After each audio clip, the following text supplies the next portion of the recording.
Hello. And welcome to Film Bastards. Good morning, good afternoon, and good evening. Welcome to episode 459 of Film Bastards. My name is Ian Loring, and as always, I'm joined by Matt Foster. Hello, everybody. Hello. Becky is en route. I wasn't able to record the usual recording day this week, so there we are. But Becky will be here later on. Yeah, my brain can't get it out of itself that it's not Wednesday. It's weird. It's weird. I know that this week's Champions League game, Liverpool are playing on Wednesday, and so I was going, right, get everything sorted so that I can just, when we finish recording, I can put the football on and get, wait a minute, no, what?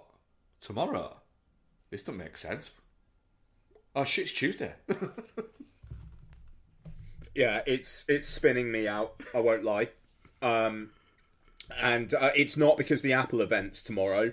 I legit need to pick up Lottie from somewhere tomorrow. So I just couldn't record. But I will have the Apple event going through the car speakers while driving. I'm looking forward to that. Just gonna tangent ever so slightly, even though we've only just started. The Apple Watch Pro, if that thing is actually £1,000, fuck. So go on then. Okay, let's tangent on this one. So if that's going to be £1,000, which the thing is, for a watch, £1,000 is not an unreasonable amount of money in general sort of terms, or in expensive watch terms. You could spend an awful lot more on a watch, but for a smartwatch, that's going to have to be really fucking smart. So, the screen's big. Apparently, the battery life is going to be pretty substantial, and it's trying to compete with Garmin kind of sport watches for the really serious ultra marathon people and rock climbers and shit like that. Apparently, one of the side buttons will be programmable for whatever the fuck you want it to do. Which is interesting, I suppose, if you just wanted to start a workout or something straight away by pressing the button. Fair enough. The little digital crown is bigger, but that kind of feels like that's about it. The thing is, the Series 8, the only thing they're adding is a body temperature sensor. That is literally it. I've got a Series 7 cellular. I'm absolutely fine with that. My only thing is, if the battery life is literally, you could run a marathon without a phone. And it's not like I run marathons all the time or anything, but I go running without my phone because I don't like having a bum bag and shit, or a thing on my shoulder, on my arm. I go running 5 miles. And then I'm listening to a podcast on cellular. My battery goes down by about 50%. So I couldn't even do a half marathon, which is a much more thing I would do, be likely to do. But is it worth that £1,000? No. If I'm going to do that, I just deal with having my phone in my pocket and running with it, because if it's getting the data off the phone and it's not pulling it down from the 4G signal, then it uses a lot less battery. Yeah. So I ran a marathon with an Apple Watch and it didn't run out of battery. And that was an Apple Watch from 4 years ago.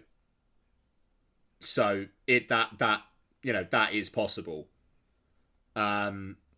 But if it was literally this thing will go days without needing charging, that's interesting, but it's not £1,000 interesting. It's one of those that's I'd really like that, but I don't want to spend £1,000 on it. No, I mean, if that kind of tech is just going to trickle down anyway, and the Apple Watch Series 10 will offer 3 days battery life without needing charging or something like that, then great. But we'll see what happens. It's going to be interesting. AirPods Pro 2 are going to be announced, it looks like. If there's some health tracking features there that I don't already have on the watch, I'd be interested. Apparently it's going to have support for lossless audio, which could be interesting. We'll see. I really like my AirPods Pro, but we'll see. And the iPhone 14 looks like it's going to be pretty iterative. And I've got a 13 Pro. I really don't think I'm going to have my head turned. So it'll be interesting tomorrow to see what comes out of it all. Like, the Apple Watch Pro looks fucking huge. Like, it's a big boy. Some of, like, the renders that have come out. I think we're just at this point where you don't necessarily need to fucking upgrade your shit every year. And I do usually upgrade my shit every year, but I don't think I will be. Yeah, I've had this Apple Watch now since, I think, for getting on for 4 years now. And I'm kind of still fine with it, to be honest. What series is it? Mine is a... I would actually know, I've not, weirdly, because I think I've got a Series 3. What are they up to at the moment? Series 4. So the Series 8 is the one that's going to be announced tomorrow. The Series 3 is literally not going to support the new Watch OS. It can't be the Series 4. Because actually, I don't have my original one. I have Becky's because my original one, the screen broke on it. It just went to half the screen constantly. Oh, that's right. And Becky was like, "Look, do you just have mine? Because I don't use it at all for anything other than as an actual watch." So, do you have the ECG monitor on it? yes, I do. Yeah, okay, so it's not Series 3 then. I think it's at least a Series 4. It's the one above the one. My old one had the ECG on it, and it's the one after that, so I think it's a Series 5.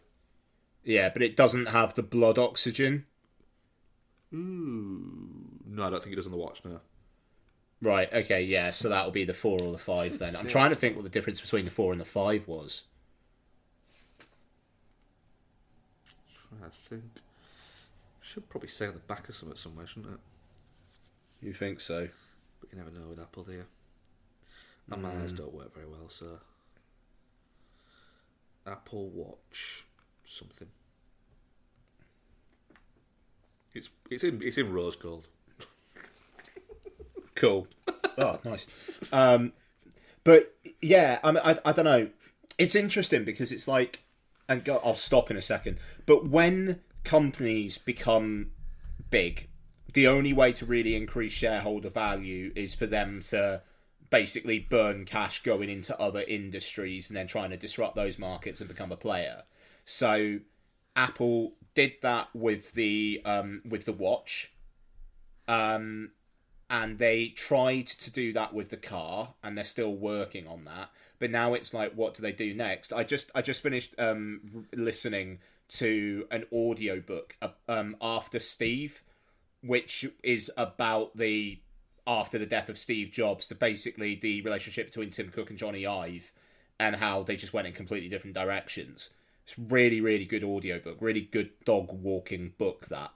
And it was talking about this and how they wanted to go with the car, and Ive's big thing was the watch, and he wanted to break into the fashion industry with it, which was why, like, the first one, you had like the Apple Watch Edition, which was like a $10,000 or whatever it was, and like they really tried to fashion it up, and then they pivoted into the health market, and now it's like, are they going to announce a headset? It could be that a peak of their first headset comes out tomorrow.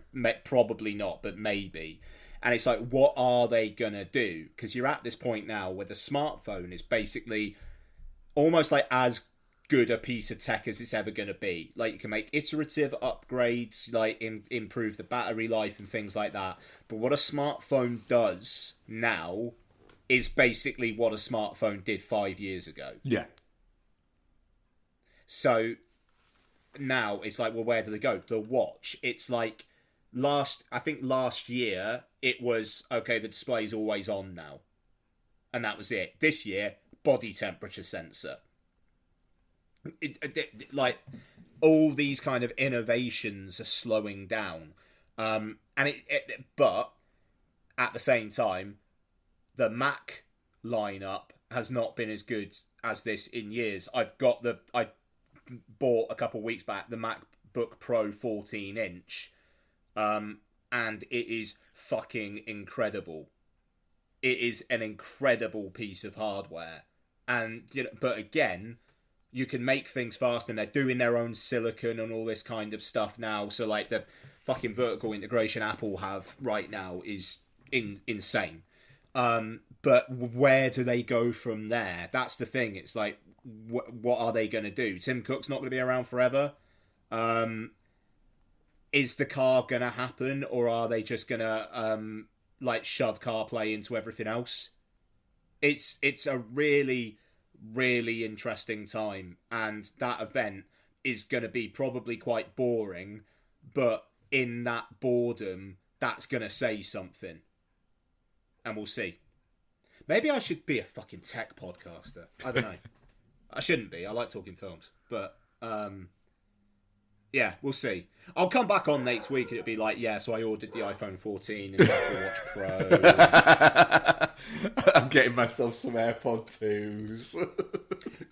The AirPods, I could absolutely see myself buying, because mine are a couple years old and the battery isn't as good as they used to be. So there is some sort of reason for why I might want to upgrade my AirPods. I'll be honest, I literally got my AirPods because Ian told me I should. You got the Pros, haven't you? I didn't get the Pros, no. But because literally I was like, I don't need AirPods, so I definitely don't need AirPod Pros. But I love my AirPods. They're great. The thing is, if you love AirPods, fucking hell, are you going to love AirPods Pro? The thing is, I use my... This is terrible film podcasting, by the way. I use my... I don't care. I use my AirPods. Like, most people use them, like go, oh, so where do you use your headphones? It's like, oh, I use them, like on the bus or when I'm walking the commute and bits like that. Do you know when I probably use my AirPods the most? When I'm doing housework. Because I can either have them connected to my phone and I can listen to a podcast, or I can have them connected to the TV and I can have a film on, and it doesn't matter if I'm hoovering everything and bits like that, because I can still watch the TV and I can still hear it because I've got my AirPods on. And so that's what I use them for. And but then, even though I didn't have any need to have my AirPods in, I'd been doing some housework and I had my AirPods in, and I just completely forgot that I had my AirPods in. I tidied up and everything like that, and then stopped what I was doing and thought, actually, you know what? I've got a little bit of time before I need to do the next thing I can do. I'm going to have a little go on Tony Hawk's. And then started playing it. I was like, God, the sound on this has got better, hasn't it? I was like, oh no, it's because I've still got my AirPods in. I mean, just the noise cancellation in the AirPods Pros. It is apparently it is very good from what I understand. They fucking bang, mate. They bang. Right, anyway. Apple event. There you go. That's my annual Apple chat. So, coming up on this week's show, we were going to be doing like a few kind of joint reviews, but it hasn't turned out like that. So we're going to be talking about all the films that we said we were going to cover, but they're not all going to be group reviews. So the film that we all saw, we will be covering George Miller's latest 3,000 Years of Longing. Yep. And then we will be talking about other films. One of us has seen Michael Flatley's Blackbird. Yep, and I'm very upset that it's not me. I literally I messaged Bex on Monday. I didn't go because I had another reason to not go, but I was still possibly going to go on Monday until I found out this other reason. But I messaged Bex and said, right, how unreasonable would it be to do a 2-hour round, a 200-mile round trip to go and see Blackbird? And I just got a message back saying, slightly. I mean, we'll see. We'll see if you're going to regret it. I am going to regret it. No matter what, I regret it. Right. Now. Oh dear. All right. Look, we'll talk about it later, and I'll try not to upset you. We definitely got some news. I think we got some trailers. We'll have some what we watched. We got Twitter questions. So there we are. We are a Pod Syndicate podcast. Please listen to friends of the show like Chin Stroker vs. Punter, Entertainment Landfill, The Iron Sequel, The Rewatch Project, and his film Her Movie. And, right, actually, I want to get separate reactions on this. So, we haven't recorded this yet, but we're going to be recording the first part of our Modern Apes trilogy Patreon series, which I insist we call I Hate Every Ape I See, from Bastard A to Bastard Z.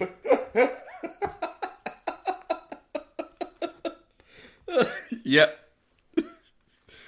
Yep. That's great. I'm glad you understood that reference. Honestly, that episode of The Simpsons has pretty much destroyed Planet of the Apes for me. Because I can't not... Every time I watch anything to do with Planet of the Apes, I can't not end up just wanting to watch that episode of The Simpsons. It's just... It's the Dr. Zayas song. Yep. It's the strong possibility that might be The Simpsons' greatest achievement. Yeah. Just that whole Planet of the Apes bit. Just that, oh my god, I was wrong. It was Earth all along. So good. It's so good. The thing is, you can imagine them whoever wrote that bit, sitting there and going, "Oh, can we? Can we do it? It's so bad that can we do it?" And the fact that they did. That whole episode is incredible. Like, that's proper premium era Simpsons as well. Like maybe like season 7 or 8, something like. I think it's something like that. Yeah. Like really firing on all cylinders, shit. Oh my word, yeah.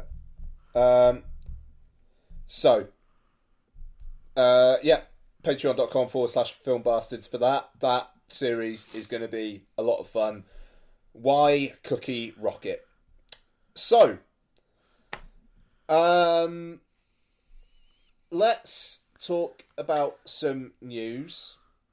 And it's film festival or go-go time, baby. It is indeed. And that reminds me, I've got LFF accreditation again somehow. So, I am planning on being in London. I think the weekend of Saturday the 15th of October. Listener to the show, John, has already suggested meeting up for a drink. I am very much planning on taking him up on that offer.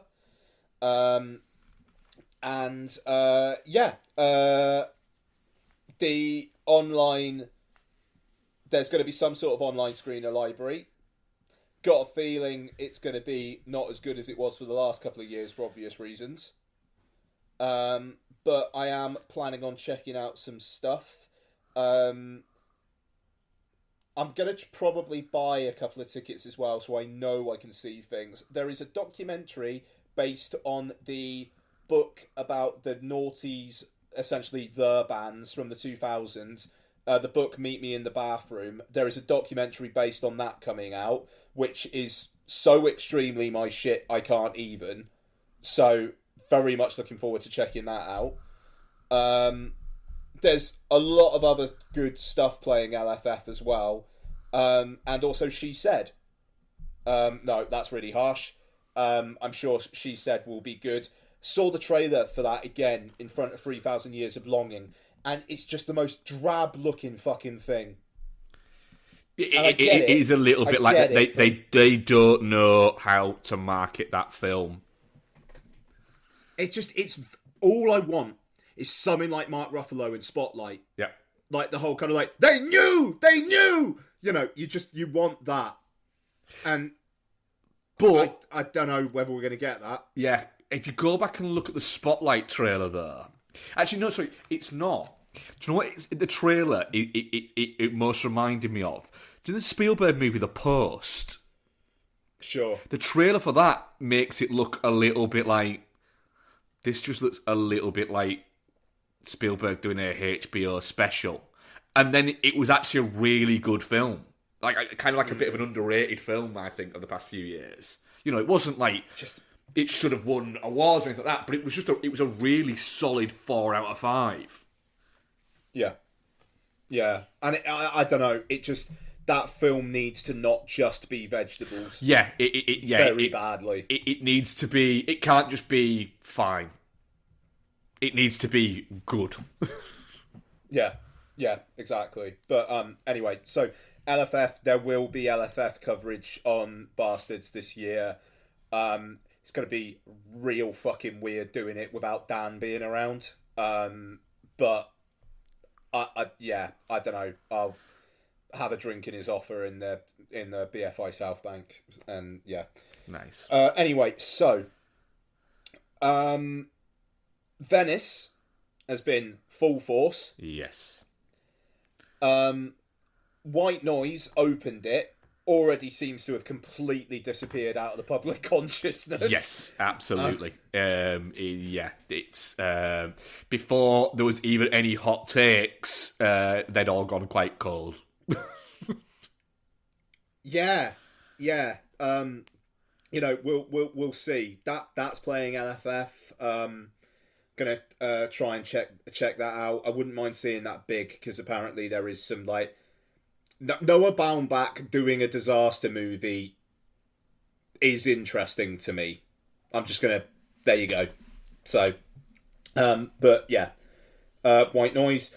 Inarritu's new film, which I think we're both looking forward to, yes. Was met with a bunch of poo-poo stinky faces. Yeah, which just makes me want to see it even fucking more.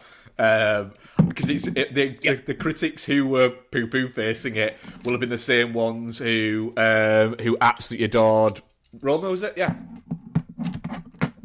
What's Roma's last one? And it adored what? Sorry. Roma was his last one, wasn't it? That's Quaron. He hasn't done one since The Revenant. So he did Birdman, Revenant 2 in 2 years. Yes, and then hasn't done a film since. Yeah. Am I getting these directors confused? I think I am. Yeah. I'm getting my Mexican directors confused. Yeah, I think that's it. There's people seem desperate to take him down, and I want to know why. Yeah, I look. It's a near 3-hour film that kind of seems like it's semi-autobiographical about a director who feels bad about leaving his past behind or something like that. But the thing is, I heard that one critic called it all that jizz, and another critic said it was Inarritu's 8.5. The thing there, both of those, that sounds fucking amazing. Yeah, I've seen so many critics compare it to 8.5. It's like saying, it's Inarritu who's trying to do 8.5, and I'm going, hang on a minute. I bet you love 8.5 though. It's a great fucking film. It's madness. It's brilliant. What? Yeah, fucking go. I'm all go for that. Yeah, absolutely. Pearl kind of just Pearl was there. Went. I'm not surprised. Yeah, that doesn't feel like a Venice film, does it? Nope. That's a South by Southwest at best.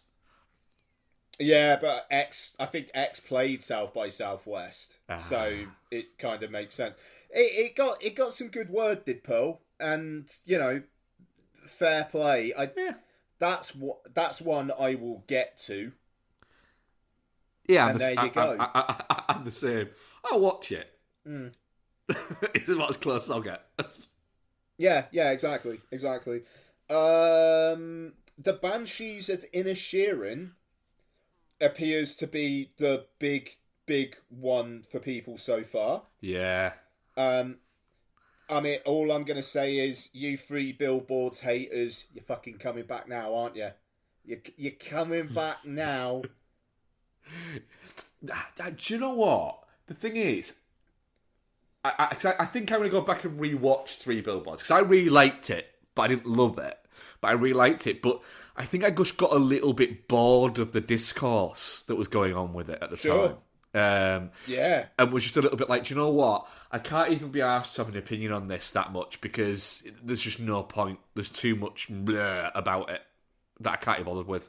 It's like the main thing was, yeah, well, how can you feel sorry for Sam Rockwell character when his character is appalling? You know, they're giving him an Academy Award for this. Like, you do realise that it's a character. It's fucking what acting is. I mean, I think the nomination he got the year after for Vice, where he's in it for maybe 5 minutes and doesn't make that much of an impression, is worse. That was one of those. Sam Rockwell. All right, yeah, fuck, he gets nomination. Wait a minute, have you seen the film? Yeah, exactly. Sam Rockwell. I mean, we talked about the trailer for that a couple of weeks back, and it looks fun. Yeah. And also, there's like talk of Colin Farrell getting an Oscar nomination, and holy fucking shit, Colin Farrell on the awards trail would be something. Yeah, that'd be so fun. Yeah, he's a really good listen.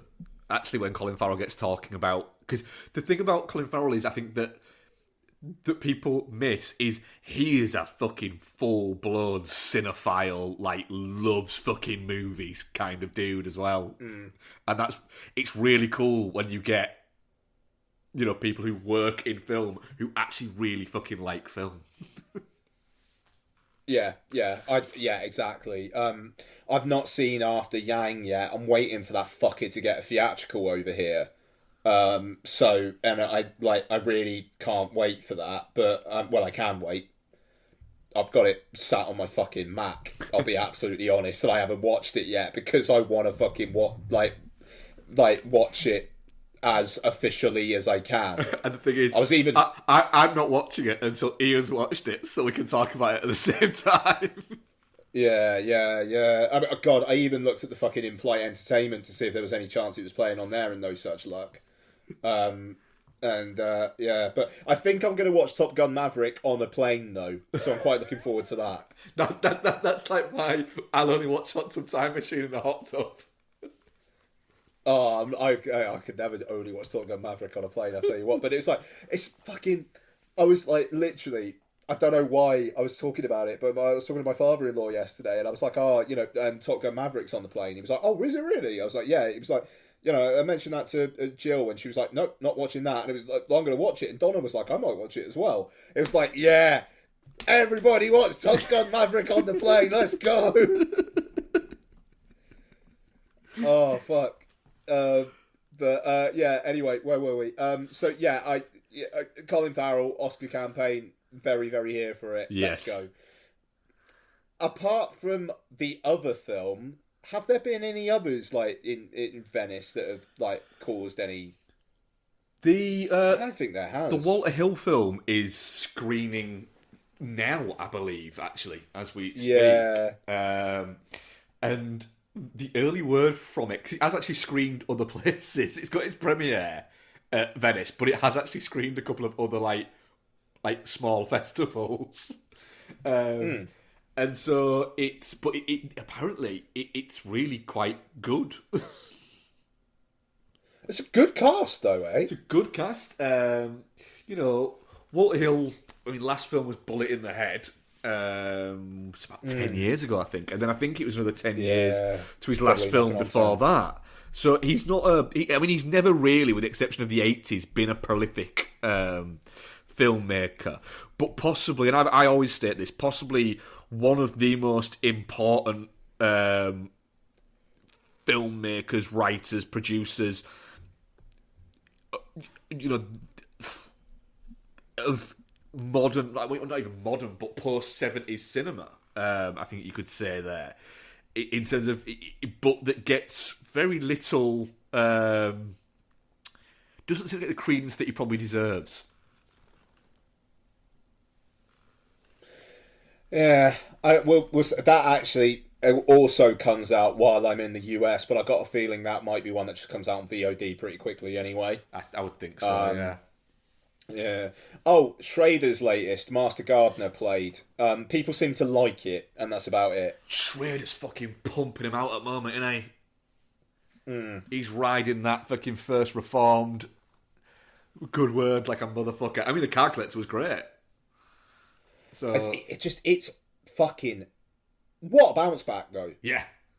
Like 5 years ago, or maybe 10 years ago, never, ever, ever would you say Paul Schrader would be having the career resurgence that he is now. I mean, it's good for him.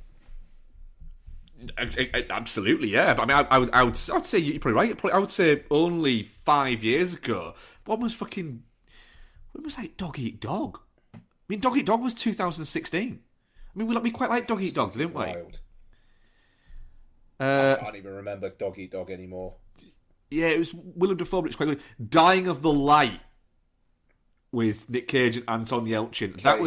That was Yeah. only 8 years ago, and that was not good. Yeah, that's wild. Yeah, Good on him. yeah, and that came out a year Good on him. after the Canyons. We reviewed that, didn't we? We did review Canyons, yeah. That feels like a dregs of COVID fucking film to review. That Yeah, It's that fucker's nearly 10 years wee, old. That was quite a week. Yeah. That must have been a quiet fucking week. Wow, but I suppose the thing that's been taking all the oxygen. Ever. I don't know whether rightly or wrongly at this point. So, I'm going to say, don't worry, darling. I think it is fucking incredible that Florence Pugh is just coming out of this completely smelling like roses. Yeah. People who don't like the film like her in it. They make an excuse that she's going to skip the press conference because her flight from Budapest isn't going to land in time. And then she's pictured fucking arriving at Venice while the press conference is still going on. Yeah. And then could barely be sat further away from Olivia Wilde during the premiere. Yeah. It's there's another thing that I thought was just a bit like, oh, fuck off, about the seating of the premiere. Not having Harry Styles sat next to Olivia Wilde was a little bit like, right, for a start off, he's the star of the movie. He can sit next to you. And secondly, everybody knows you're dating. It's not a secret, dickhead. Yeah. Chris Pine, the fucking pictures of him in that press conference are amazing, but it's contrasted with at the premiere him fucking taking old school camera pictures of Florence Pugh, and Florence Pugh obviously acting up only for him. Yeah. That is fun. What I like is the pictures taken, I think they were last week, of him in LA at a record shop. He was out buying some records in LA, and he had really fucking long hair, long blonde hair, just in a man bun, and a massive beard. I'm sat here with this massive grey beard. And you looked at him and thought, fucking, I like the fact that that man clearly does not give a fucking shit. And then everyone's expecting to turn up looking raggedy as fuck at Cannes, and he just turns up looking fucking just wonderful. It's great. But the reaction to the film seems mixed at best. Yeah. Robbie Collin is the only person I've seen come out there and say, actually, it's really good. And to be honest, it kind of feels like that take was fucking prepared there no matter what anyway. You mean Like Me Collins liked so it? That he... Sorry? You mean Like Me Collins liked it? He was never going to dislike that fucking film. Yeah, so I don't know. It's going to be really interesting to see how that film does. The thing is, I'm still looking forward to it. I was looking at the poster outside when Becky got the bathroom after we came out of 3,000 Years of Longing. And I was looking at the poster for it and going, there's some fucking interesting shit going on in this poster. And so it was making me go, I just hope it's not boring. And the problem is, a lot of the reviews are saying it's just messy. But is messy just basically a way of going, look, everybody in it's fine, but the director's shit. Which just, that feels a little bit mean. I really, really hope I like it. I'm the same. I really hope I like it. I 100% do not want to go in so I can come out and shit talk it. I want it to be good. Yeah, fucking right. And the Joanna Hogg's latest has been playing The Eternal Daughter, small Tilda Swinton ghost story, apparently. People seem to be a little bit meh on it, which is a shame. And I think that's about it. Like I said last week, I don't want to spend 2.5 hours of my holiday watching a film I don't like. Yeah. So,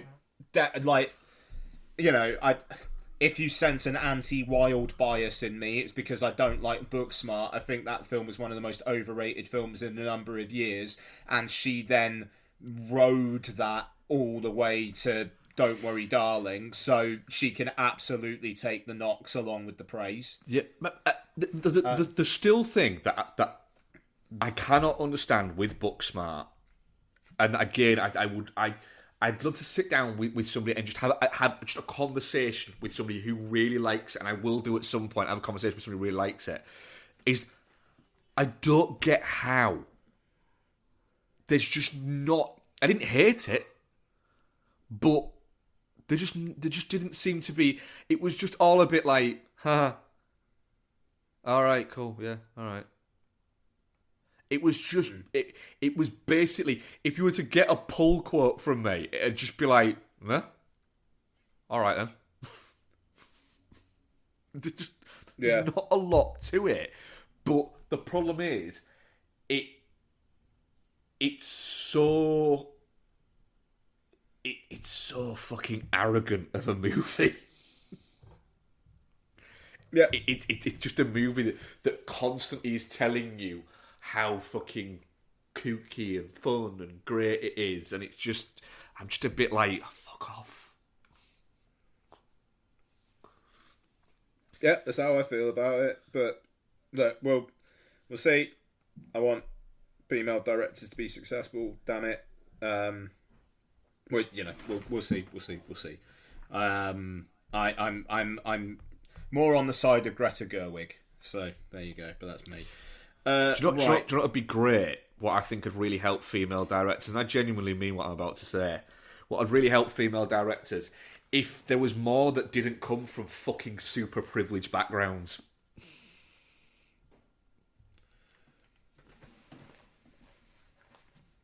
I mean, you could say that about directors generally. And I would say that about directors generally. Do you know who's really fucking good at quietly making a lot of movies with female directors? Chris Pine. Yeah. Because he actually came out, didn't he, and said that, I think it was post Wonder Woman, he said that he wanted to work now with, he wanted to get sort of an even level with, if he does 2 movies with male directors, he then wants to do 2 movies with female directors, and continue doing that to just kind of, to get a different experience going. And he's actually stuck to it. I mean, he is the best Chris as well. That's the thing. Like, by an increasingly large margin. Yep. And like I say, I'm very much looking forward to Don't Die, and I'm very much looking forward to Dungeons & Dragons. Oh, hell yeah. Absolutely. Right, sorry, I'm just going to text Donna and ask her to ask Lottie to bring some beers up. I didn't know that the people behind the Dungeons & Dragons movie was the guys who did Date Night. Game Night. Game night. Yeah. Fuck yes. Yeah. Nice. Yeah, that's fucking exciting. That's fucking exciting. Okay, so trailers. There's been a few today. I haven't had the time to fucking watch them yet, though. So what have you got, Mark? Well, I started watching the All Quiet on the Western Front trailer. Who started watching it? Yeah, and then I got bored. Okay. Yeah. I just Nice. went. I got about 45 seconds into it and went, I don't know why I need to watch a trailer for a fucking Netflix version of All Quiet on the Western Front. Just don't know why. I'll watch the movie at some point, but I don't need to watch the trailer. Yeah. No, that's fair. Because I thought, I know what happens in the trailer.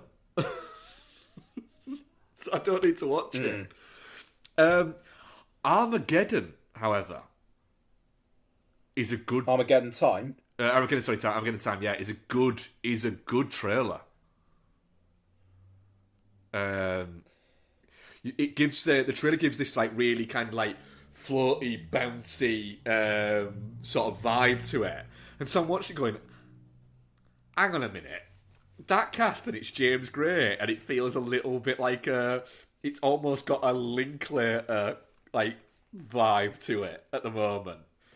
And then there's a moment in the trailer where it basically, Anne Hathaway tells her kid in it that he's not allowed to play with this other kid anymore. And he's like, why? And she's like, I think you know why.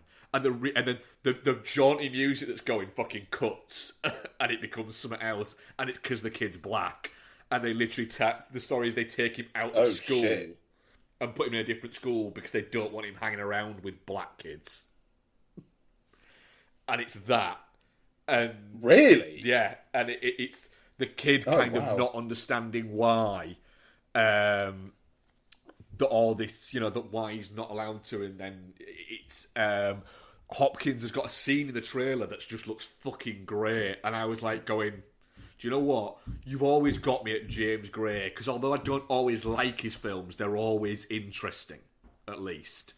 But yeah, this looks like it could be. It could be quite a bit of a tell-off watch, but a good watch. Oh, lots. Has this come from the freezer?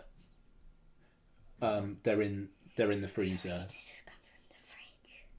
They're in the bottom shelf of the freezer. Sorry, I didn't. No, it's okay. But are you alright to do that? Is that okay? Yeah. Okay. Thanks, babe. She's getting 50p for the beers, so don't feel too bad for her, folks. But yeah, no, I'm looking forward to that as well. Yeah, good old James Gray. Has there been anything else? The Dead for a Dollar trailer. Yeah. Okay. I mean, yeah, it's a good trailer. Yeah, it looks more fun than I think I was expecting. Defoe looks like he's having a good time. Yes. Yeah, he does. It's nice to see Waltz in a Western again. So. Yeah, it is. The great thing about Walter Hill is his thing of all my films are Westerns, just they're not all set in the West. But he's actually gone back to the West. And like you say, he's got a good cast there. I don't think in cinema we've had enough Benjamin Bratt either. No, he does feel like one who's been a little bit stolen away, doesn't he? It's like he's in the MCU, but he's a two-scene character in Doctor Strange. Yeah, and he's a charismatic fucker as well on screen. And I think he's got more charismatic as he's got older, but his star has kind of waned a little bit, so he isn't getting as much out there. Well, no, I mean, that's it. It's like he's getting distinguished with age. It's like I watched Tim Roth in She-Hulk, and that guy increasingly looks like a wet bag. But he kind of owns it, and it's like, yeah, okay, that's fair enough. Benjamin Bratt. Thank you, darling. Thank you very much. Oh, that's great. Thank you. Sorry? No, it's just cold. I'm Yeah, they're cold. I know. Thank you. But yeah, Benjamin Bratt. It's like that dude is kind of getting more attractive, and yet, you know, his biggest role in the last few years is probably replacing Al Pacino in a Despicable Me sequel. Probably. How old is Benjamin Bratt? Mid-50s. 58. 58, yeah. 58, Okay. fair fucking play. But he posted a picture on his Instagram today of him, Christoph Waltz, Willem Dafoe, I can't remember the lead girl, Rachel Blossom, I think her name is. Or Rebecca. Bros, yeah, the marvellous Mrs. Maisel herself. Oh, is that her? Yeah. Is that what she's from? Yeah. TV, you see. I believe so. I think so. Yeah, exactly. And Walter Hill. And I thought, fucking hell, Walter Hill looks good for 80 fucking years Hang old. on, let me just check if Mrs. Maisel is marvellous. Hang on. Don, is Mrs. Maisel marvellous or fantastic? She is marvellous. All right, thanks. There you go. Yeah, she's marvellous. Nice. Yeah. So, while Bex isn't here, shall we talk about what we've been watching? Yeah, let's talk about what you've been watching. What you've been watching? You're going to me. All right. Am I doing this now? Yes, or let's shall go. I wait. Yeah. Okay. All right. So, Blackbird was not playing many places, but God bless my beloved Showcase. The nearest cinema to me was showing Blackbird 4 times a day, baby. I love that it's fucking. It's 4 times a day. I rushed out of the house after finishing work on Friday to go see Blackbird. Showcase gave me a free ticket because I'd been to Showcase a few times over the summer. They just emailed me and were like, here's a promo code. God bless Showcase, seriously. So, didn't cost me anything to see Blackbird. Flatley's got loads of money. Yeah, he has. I walked in.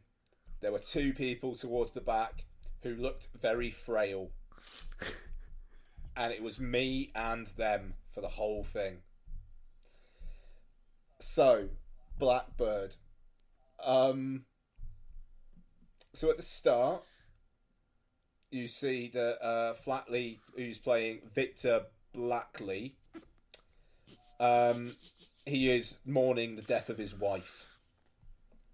In a funeral scene where the rain appears to be sprinklers just above them, and it's going in different directions like sprinklers do. Can I hazard a guess that Michael Flatley is mourning the death of his wife by drinking and having sex with attractive women? No, Is he not? he's very much not. That surprises me. He's very much not. Yeah, no. It then cuts to years later, and he owns a bar, which I think is also a hotel, called the Blue Moon. And one of the operatives that he worked with is working with him there. Actually, a couple are, and they sing and dance the night away. And there's a singer who works there who is... She's got to be 40 years younger than Michael Flatley, or 30 years younger at the very least, and is really into him. Of course. Really, really into him. And he just can't do it. He can't do it. Now, at the funeral, there is a woman there who looks longingly at him while he's mourning the death of his wife. And these few years later in the Caribbean, she rocks up at his hotel, not knowing it's owned by him, with none other than Eric Roberts. Of course, Eric Roberts is in that. Yeah. So, they are together. Eric Roberts doesn't know who Michael Flatley is, vice versa. neither of the guys know that they were involved with her or anything like that.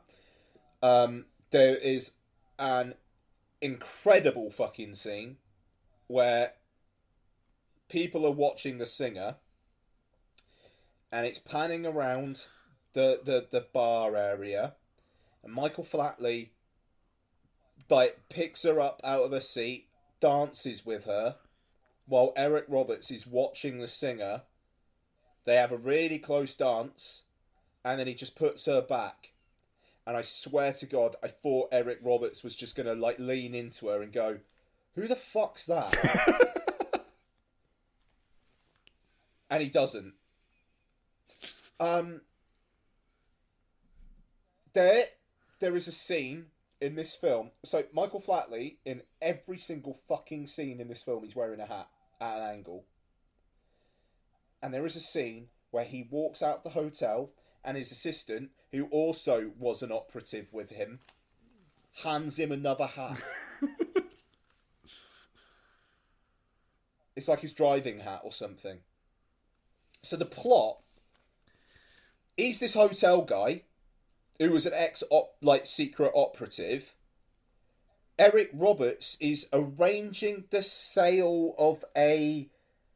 Oh God, it's that's it. It's the blueprints for a medical, a pill or something, which can boost your immune system, but if part of it is changed, then it completely wreck your immune system, and he's selling it on the black market or some shit.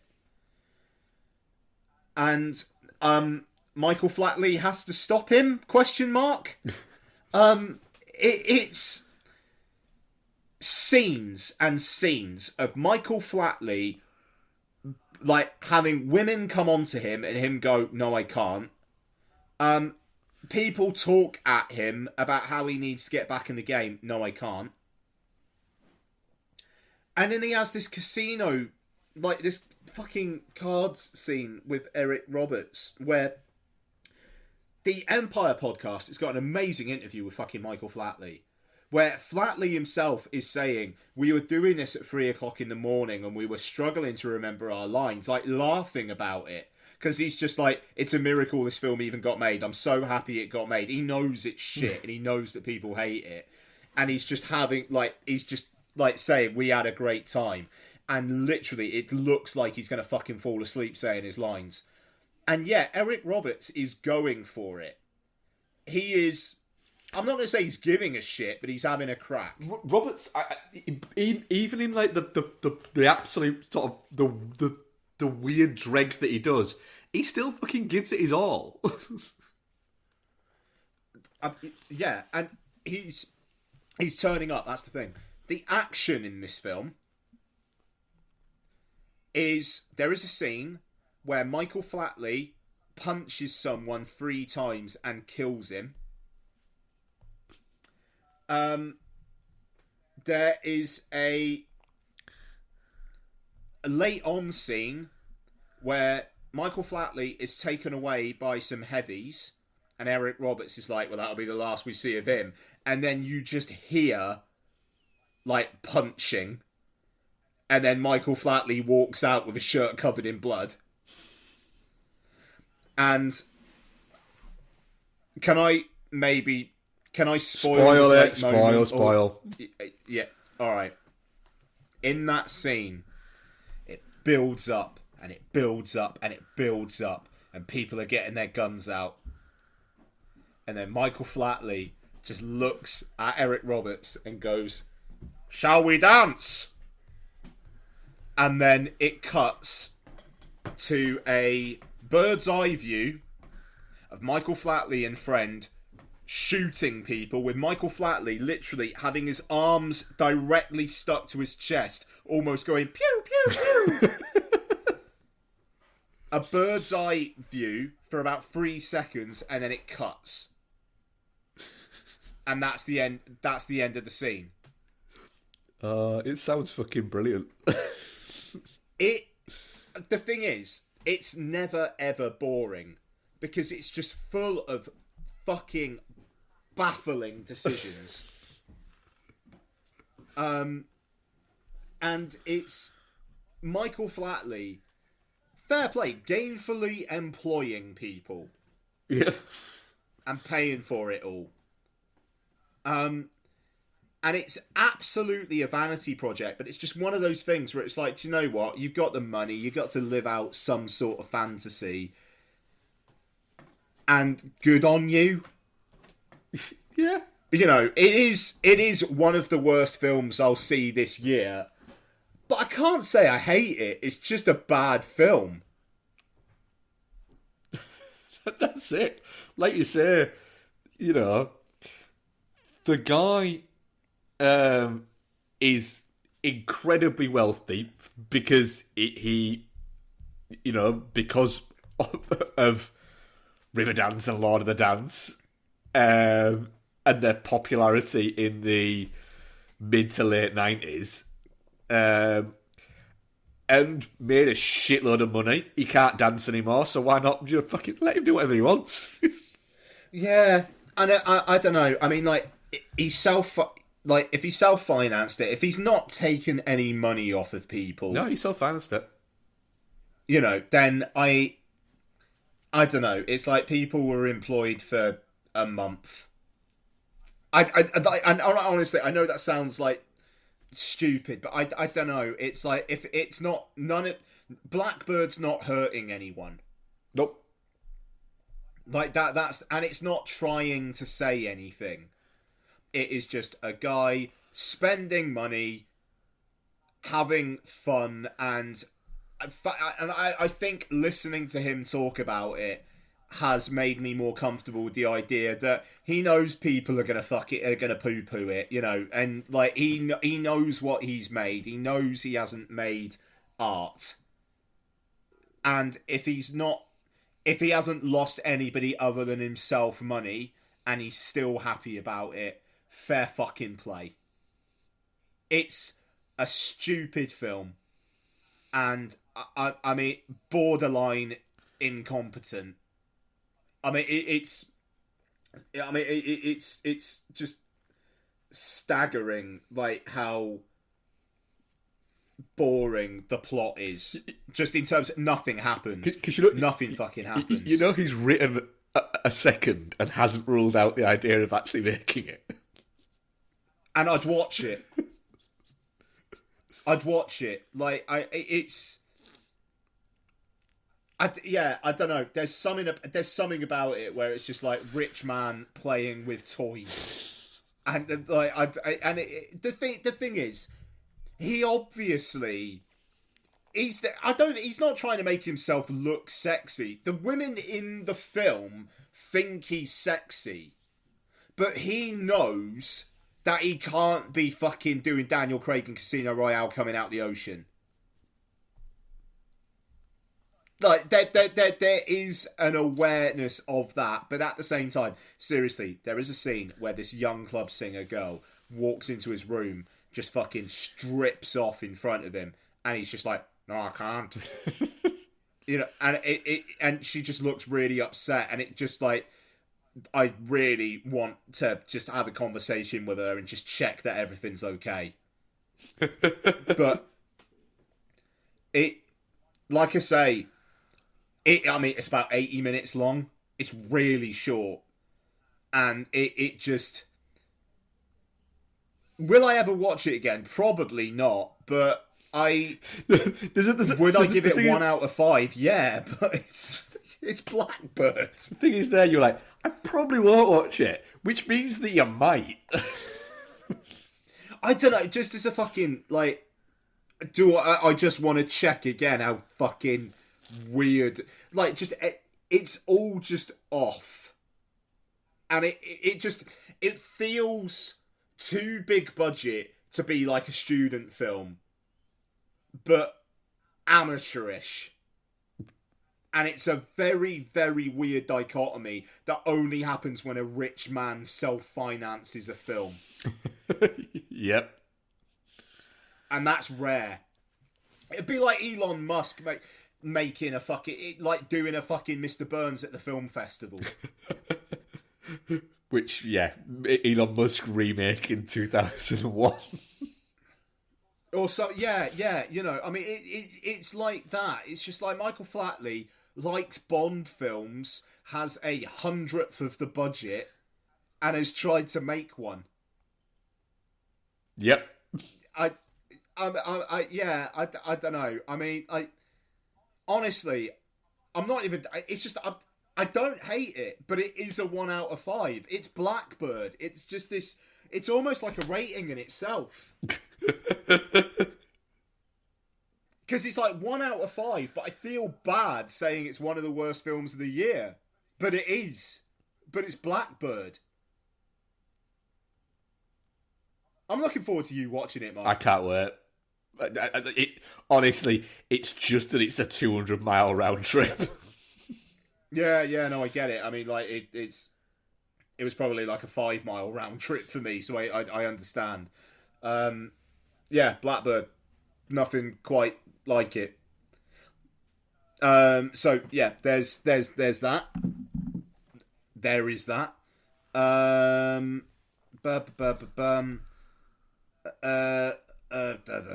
Fucking sorry, reshuffle stuff taking my eye there. So I watched a film that Mark basically said don't watch last week. So Donna said, our friend Lara texted her about a good film on Netflix that Don should watch, and she was like, do you know this? How do you know? I was like, okay. Kind of feels like I have to watch it, considering Mark only talked about it on the podcast like 3 days ago. That feels like some kind of weird fucking planets aligning shit. Yeah, but like, why though? So yeah, that film cost $120 million. What the fuck?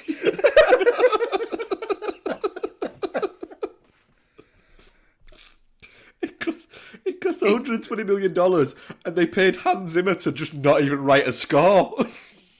No, quite. It's the energy of that film is so fucking weird. Like, that film does not know what it wants to be.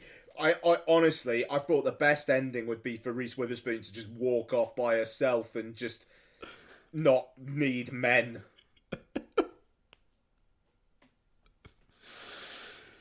Oh, fucking hell. I don't know. I think you said it all last week, but Jesus Christ, how do you know? It's just... do you see what I mean about the Jack Nicholson thing? And that all he does is walks into a room, smiles, and then starts shouting. Yeah, I mean, when he fucking walked in, they make it seem like for a second that he's the baby daddy. Like, I actually said out loud, "Fuck off," you know, and then it. But the good thing about the film actually is it does kind of call back to it and going, "Did you think I was the dad when I walked in?" Yeah. But it's like, why is he there? Because she works for the company and he's just like, it's a thing. I know she works for the company, but it's like he doesn't really. It's not like he knows her very well. No? Baffling. And just like Owen Wilson's character, I did like Owen Wilson's character right at the start. Is like, yeah, I basically have a goodie bag for the women I fuck. This is me. I mean. But no, when he makes the room for any piss, he takes out like sweaters out of his drawer. Yeah. I just, but like almost, I wish that Owen Wilson's character was like or continued just being unapologetic. Yeah. Like, this is me. You're attracted to me. I'm attracted to you. I'm awful. You know I'm awful, but you're coming back to me anyway. But instead, it's just like they have an argument. She leaves, goes to Paul Rudd. Owen Wilson calls. Oh, I've a bit of a realisation. Oh, okay, I'll come back to you. They must do that like 5 times during the course of 2 hours. Yep. It's painful how dull this film gets. It's baffling film. Just such an odd energy to that thing. And like just the fact that James L. Brooks started out researching like softball players, and like he wanted to make a film about a female sports star, and then he got interested in executives basically getting bodied by their companies for things that they're not even aware of. Post-financial crisis. Mental film. Just insane film. Yeah. Okay, I've actually got a few more, but I feel like maybe I'll stop and go to you guys and come back, maybe. All right, yeah, well, Beck still isn't back, so I'll just go through... I can only watch one on my own this week. Okay. But it's a film that I go back to semi-regularly, I would say. So I rewatched the David Gordon Green film, The Sitter. Okay, yeah. Just because it's like 80 minutes long, which is just the perfect length for a film like this. It's basically a one crazy night movie. But it's got Jonah Hill being really quite good in it. The bit where he works out that Max Records... Do you remember when Max Records was going to be like a really big thing? And then he just... he was in two things. Yeah, and he just wasn't. Like, at all. The conversation he has with Max Records about essentially Max Records being gay is brilliant.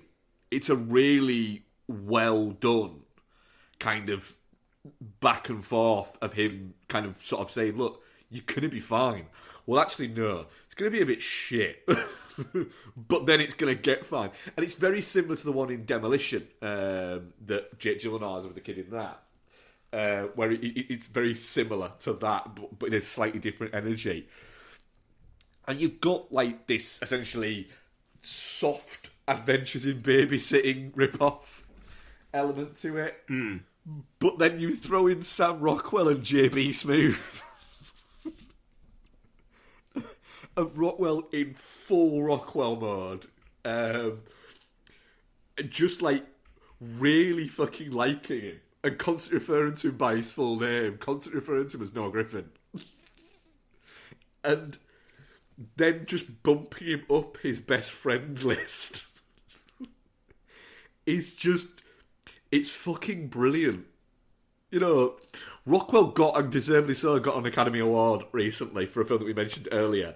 But I genuinely think you could take any Sam Rockwell film and convince me that he should have got an Academy Award for it, and I would be like, yeah, it's fine, I'm alright with that. Even things like The Sitter probably deserves an Academy Award because he's just fucking brilliant in it. Even at the ending bit where you've got the entire gang essentially come to start beating him up, and he's sort of looking around at them all going, alright, fucking let's do this. And just the energy he's got for it is just glorious. It's a great fucking old school hip hop soundtrack. Just Jonah Hill just running through it, but without ever sort of taking the essentially playing a weird straight man, which you're not used to from Jonah Hill, and letting everything else be crazy around him, and him just kind of going along with the crazy. It's a really good time. It's actually on Disney Plus as well, I think. And yeah, that would make sense. I do think that The Sitter needs to have a little bit of a reevaluation because it should be sort of... I think it should be up there being talked about amongst films like the way that people talk about Superbad and things like that. It's fucking brilliant as just this really odd little movie that I think is just adore how just fucking weird it is. I need to rewatch that. I've only seen it the once. God, David Gordon Green's career is fascinating. Yeah, honestly, it's 80 minutes long, so it's about 75 minutes before credits. So there's episodes of TV shows nowadays that are fucking short, that are longer than this movie. Oh, mate, I 100% think that like the last episode of Stranger Things will probably be longer than The Irishman. Probably, yeah. It'll be longer than the first season of Stranger Things. But yeah, it's a fucking. It's just a good time. It's the film that I can watch every 2 years and be like, yeah, I'm good with watching that every 2 years. Nice. Fuck it, I'll do this one. I think Beck is literally getting home now, but I'll delve into this one because I'm not even too sure she actually. Her response to this movie was, "Yeah, it was all right," which is the most. Okay. So I'm going to not be too spoilery on this. Fall, which we were going to cover, weren't we? But you've got to get to it. Now, I really liked Fall. Premise basically is imagine The Descent, but it's going up things rather than down into things. It's kind of like that. So I think I can spoil the opening for you, like the opening scene, because I haven't seen the trailer and it might already spoil it in the trailer. Feel free to all spoilers all the time. I'll watch Fall at some point, but it's not one where I'm going to be particularly bothered. So if there's stuff you want to say it. So it's essentially the main two characters are a character called Becky and Hunter. They at the start of the movie are climbing a big fucking rock face with Becky's husband. Becky's husband falls and dies, and then we flash forward 51 weeks into the future, where Becky's life has essentially crumbled into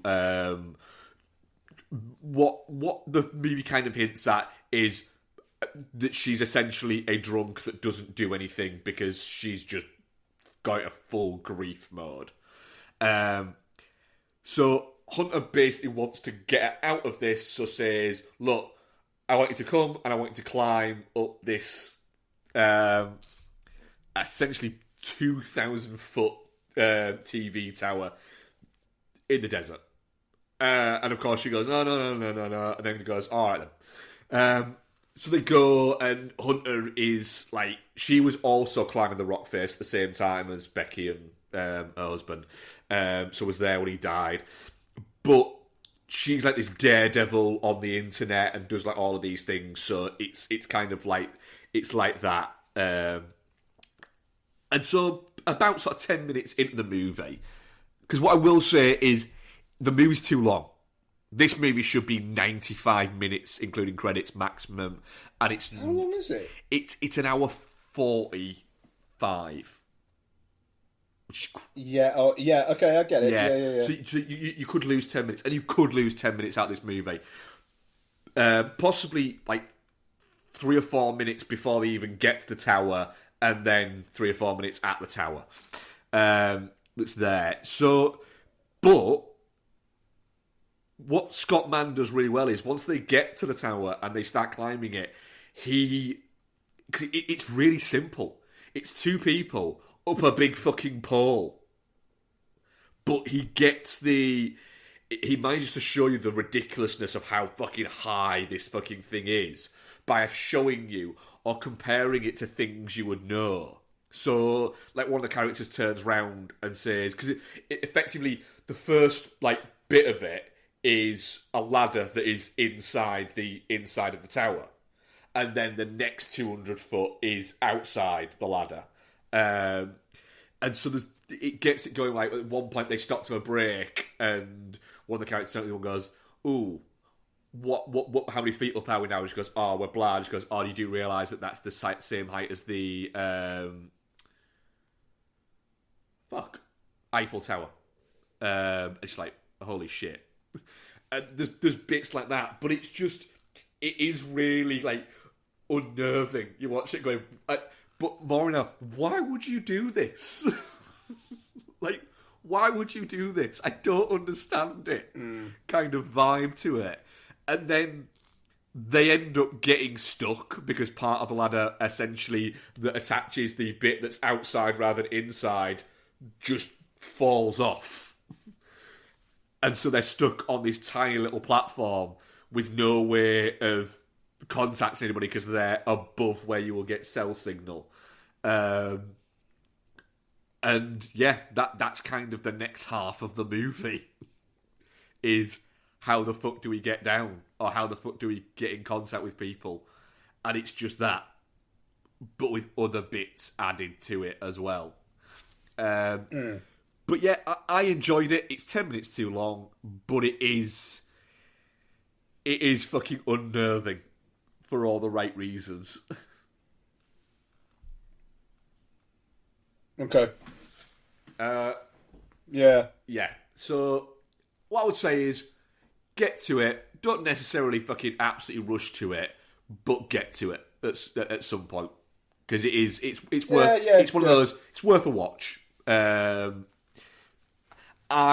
can see why some people have gone fucking 5 out of 5, fucking great, loved it, and I can see why some people have gone not quite getting what people think is awesome about it. I think if it gets you, and you'll go along with it. But yeah, it's. I can see why it played well at Fright Fest. Right. Okay. Yeah. Also, as well, Jeffrey Dean Morgan is literally in the first, he's in one scene for 2 or 3 minutes. And that's it.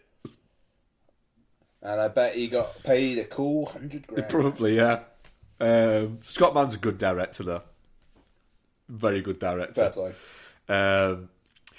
We also rewatched for me. It was a first watch for Becky. The Island of Dr. Moreau. Oh shit! Yeah, because Bex read it about a month or so ago, and it's like, "You ever seen the film?" And she's like, "They made a film." And, yeah, they made a film with Val Kilmer, Marlon Brando, David Thewlis, and Feruzi Bilk. It's like, what? It's like, yeah, that sounds mental. It's like, oh, that's the tip of the iceberg about what's mental with that film. The Island of Dr. Moreau is fucking bonkers. There's a... you have seen this, I think we discussed it before. Absolutely, yeah. But Brando with the fucking the hat thing that he wears that you have to pour ice into to keep his head cool. It's just fucking brilliant. But then when you realise that the reasoning for why Brando wanted that is because he liked the idea that maybe he was like a dolphin. And it was to keep his blowhole hydrated. It's just... Alright, Brando, fair enough. And the fact that Val Kilmer seems to have, halfway through, decided to just not give a shit, but so visually not give a shit, that for the second half of the movie, he's just doing a weird Brando impression, but not even a Brando from this movie impression. Because Brando's doing a British accent in this. Instead, he's doing a Brando Godfather impression. For no reason. It makes no sense. And then, once you've watched Lost Souls, you can't not see Richard Stanley in the background as an extra. Multiple times.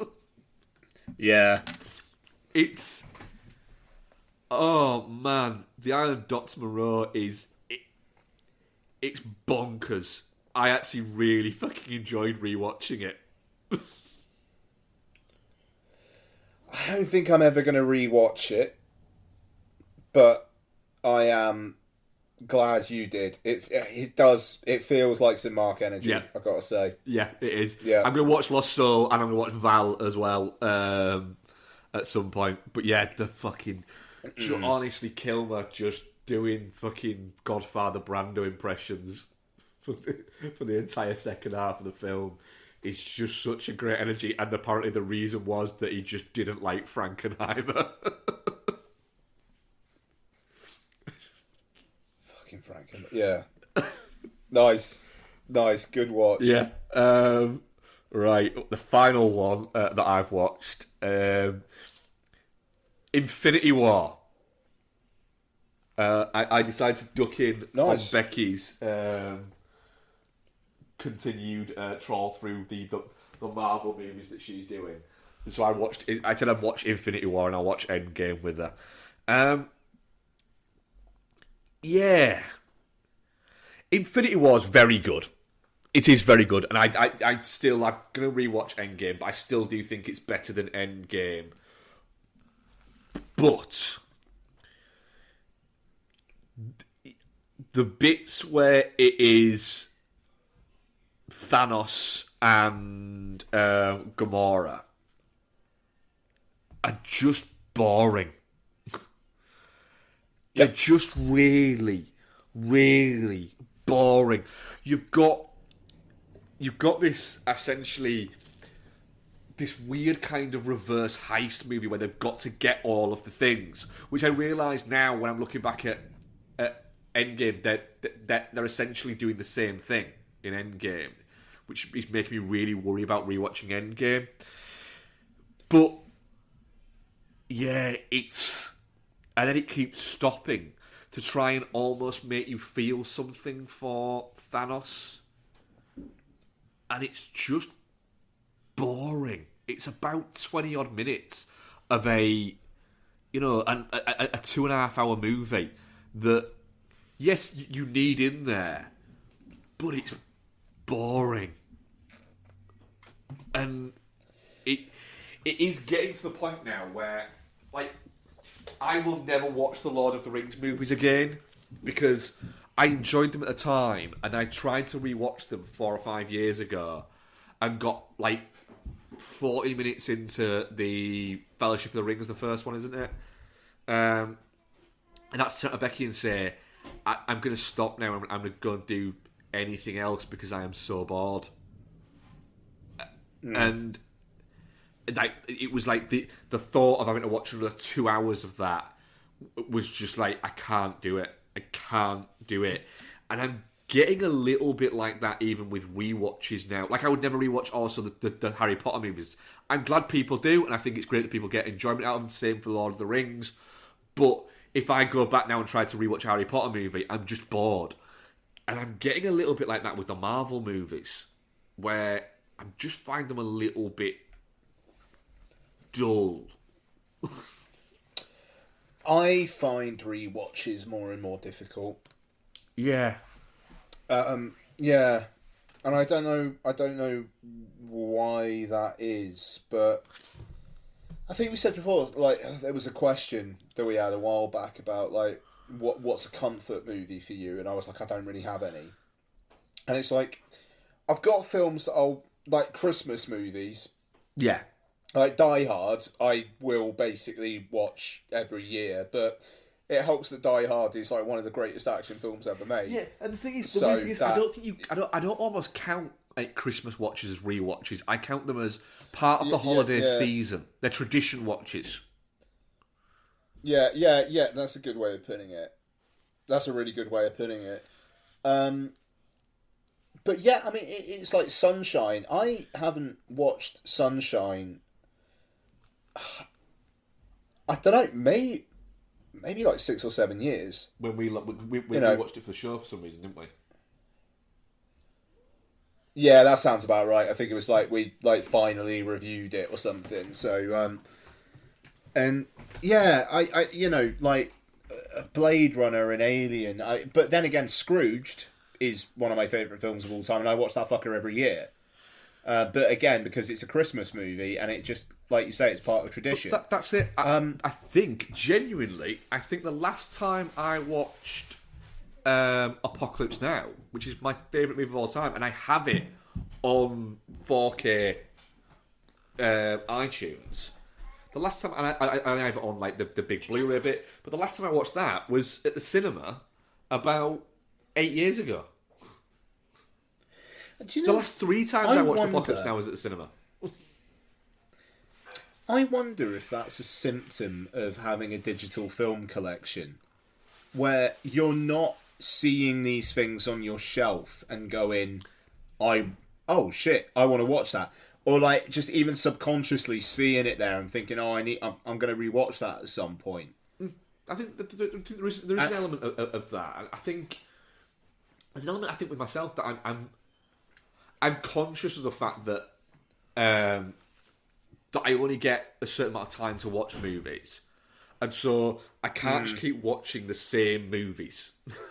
I need to start watching other movies, or watching movies that I've maybe seen once and I want to rewatch, not movies that I've seen 7 times and want to rewatch. No, quite. And it's I don't know. It's interesting. It's I feel like Maverick is gonna be a comfort watch for me going forward. But that makes sense. Much in the same way that, weirdly, Tenet is. I've seen Tenet 3 or 4 times now, and it came out 2 years ago. And there's just, and I think it's almost like sense memory. So like Tenet was the first big film post COVID. Did it make like the money it was supposed to? No, but. And did I like it the first time round? No, because I watched it in completely the wrong fucking situation, front row of an IMAX. But since then, it's just like I associate it with a sense that things were gonna be okay during COVID. And with Top Gun Maverick, that was a sense that things are gonna be okay post-COVID. And the second time round with Maverick, like I said when I talked about it a few weeks back, every fucking person was smiling walking out of that cinema. Yep. You know, so I feel like it's almost... Maverick is fused into my mind as... like, if you want happy feeling, watch this. You know, as primal as that is. And it's like, I fucking love Sunshine, but happy feeling, that film doesn't necessarily provoke. It's interesting, yeah. It's interesting, that, Mark. But you do rewatch a lot of shit as well, though, which is just the wonderful part of your personality. Yeah, that's it. I have, like I said, the last 3 times I have probably watched... Since I last watched Apocalypse Now, my favourite movie of all time, I think I've probably watched Hot Tub Time Machine like 8 or 9 times. Yeah, there you go. So yeah, I freely admit I'm an idiot. Becky's looking at me with a face of, because she's just got back, of, yeah, you are a fucking idiot. You alright, Bex? She's not quite headphoned up yet, Bex? No. Oh, okay.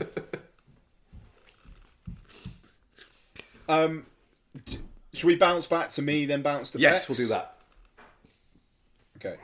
So, I rewatched Harry Potter and the Philosopher's Stone. There you go. You're talking about not rewatching Harry Potter films. I was saying, thinking, I'm pretty sure you watched a Harry Potter movie this week.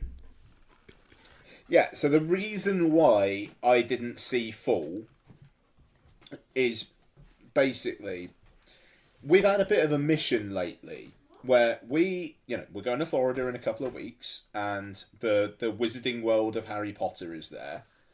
And we've been saying to Lottie for months that please watch a Harry Potter film, because then you will understand what is going on in this entire section in Universal Studios. Yeah. And Lots is... ambivalent about films, as I think I've spoken about before. So we convinced her, bought some microwave popcorn, and was like, look, we're just going to put it on, see how you go. And she watched the whole thing. A couple of breaks were like going to the toilet and whatnot, but watched the whole thing. Asked a few questions through it and whatnot, but was like into it. So, mission successful. Nice. And the thing about Harry Potter and the Philosopher's Stone is that film, Chris Columbus does an amazing job with world building.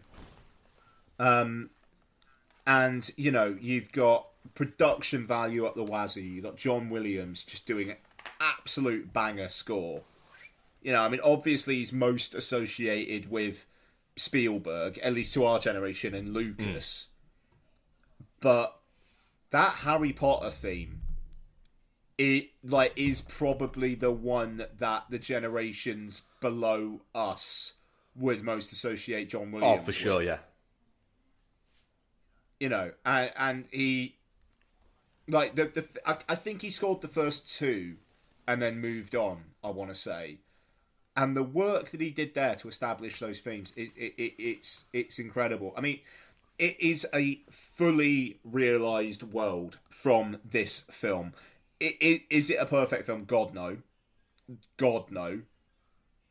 But it's one that, for younger audiences, it just does absolutely transport you to another world.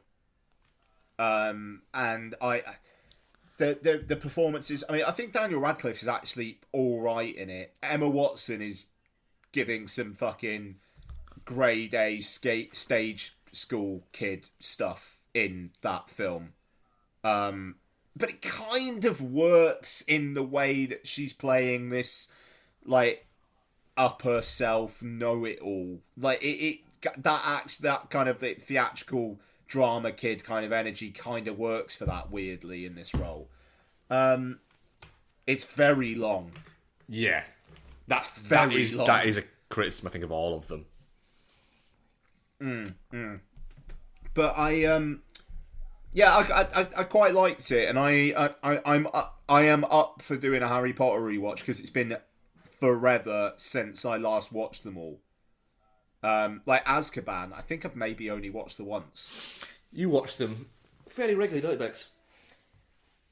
Yeah, I mean, me and Isabel usually watch them around Christmas time, but we haven't the last couple of Christmases. They've kind of, I don't know, lost their shine a little bit. Because of Tolkien and the Turf War. Because the Rowling of it all. Yeah. With the Turf War, yeah. Yeah, that's such a shame. Ruins it a bit. And the first few are still fairly watchable, but the later ones that are a bit more serious just feel a bit like a bit of a slog now. Oh, you mean Deathly Hallows Part 1, the film where they just camp and be miserable for 2.5 hours? Yeah. Yeah. Hi, Mike.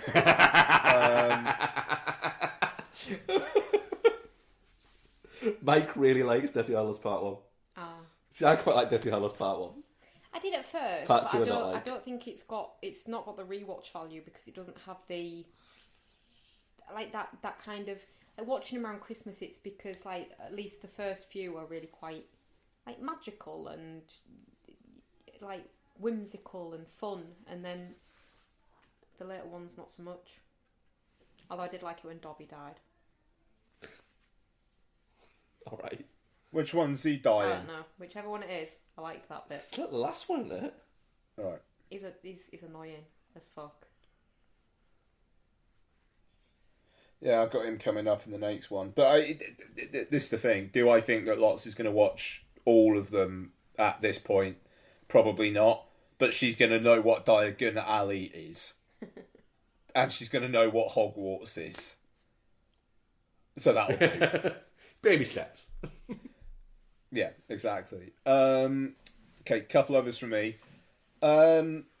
Saturday morning at like 7 a.m. I watched Tenacious D in the Pick of Destiny. I like Tenacious D in the Pick of Destiny. It's a fucking fun movie. That film, yeah, that film's fun. Yeah, fun. Master Exploder, that sequence, where Amy Adams is in it for 5 seconds as gorgeous woman.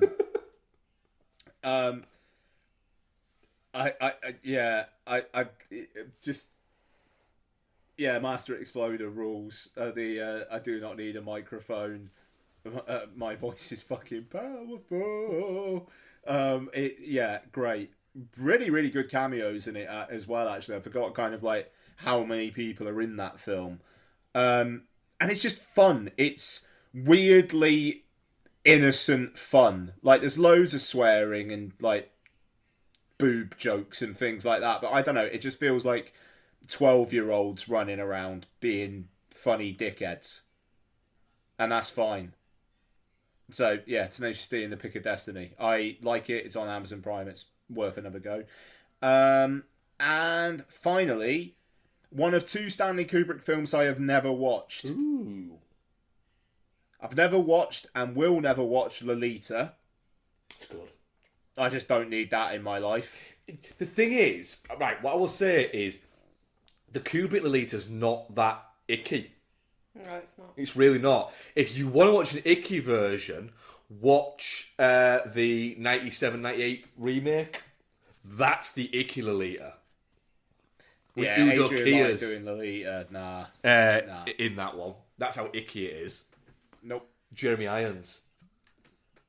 Fuck it, I don't know, mate. I might watch that soon. I don't know. Maybe I'll change my mind, but maybe, probably not. But so I watched Spartacus. Oh yeah. A full meal of a film. 3.25 hours long. I watched half an hour one night and the remaining 2.75 hours on the subsequent night. The production value of that film is absolutely insane. The score rules. The opening titles by Saul Bass are incredible. They don't make them like this anymore, and I'm kind of glad.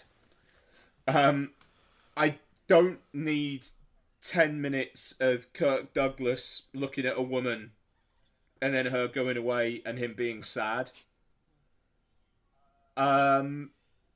The Roman politics of debates happening in the Senate, and then do you know this person will be very, very good? Do you know him, Julius Caesar? It's like, and Julius Caesar is just like skulking in the background for the entire fucking thing. Like Kubrick's like sniggering, just going like, "Well, everybody knows what that's about." And I get that Kubrick like parachuted into production on this because the original director got kicked out, but it's a lot of film.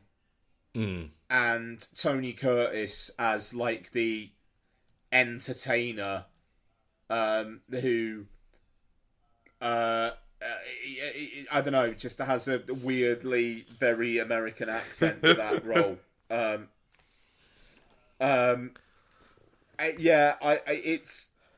It's a lot of film. I honestly can't say much more than that. It smacks you in the face. Actually, I will say, Ridley Scott, I mean, Jesus Christ, he was taking a piss with some of the fucking direct lifts he did for Gladiator out of this. I mean, I like, it was, wowee. Like that, yeah. Also, I didn't really know what the ending of Spartacus was. So when it's like the I'm Spartacus, I thought that was going to be the end. And it goes on for another 25 minutes. It's like, what's happening now? Yeah, it just keeps going. The film does not want to end. No. And it should end there. You know, they all claim that they're Spartacus. They all get hanged. It's a tragic ending. But you've got to have the Spartacus knows that his son will survive. So here's another 25 minutes. Yeah, I liked it. Like, look, 4 out of 5. Like, it's a Spartacus, good movie. Is it all that jazz? No. Like, just in terms of like classic films that I watched for the first time, rankings for the year, all that jazz is just up, and Spartacus not so much. But it looks great. The thing about Spartacus is you watch it going, yeah, it's good. But that's it. It's just a really well-made film. Yeah. It's almost like, okay, yeah, that's exactly what I thought it was going to be. There you go. Spartacus. I'm done. Bex, Yes. what have you been watching? The only film I've watched on my own was Ant-Man and the Wasp. I'm assuming you spoke about Infinity War. Yeah, but what were your Infinity War feelings? Yeah, it's very good. I think you kind of pointed out it does bag a little bit, which it does, but it is possibly the second best Marvel movie, I would say, for me. But then Mark, that's the only one obviously that Mark's watched with me throughout my Marvel rewatch, so he then indicated that he wouldn't mind watching Endgame, maybe, possibly. So I watched Ant-Man and the Wasp and have Captain Marvel to watch before we can do that. So Ant-Man and the Wasp was a lot better than I remembered it being. I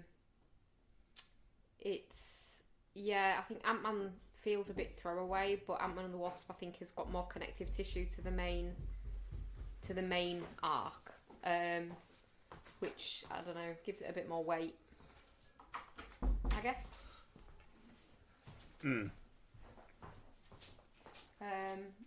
But yeah, really enjoyed it on rewatch. So a bit dubious about Captain Marvel. I think everybody's pretty dubious about Captain Marvel. Yeah.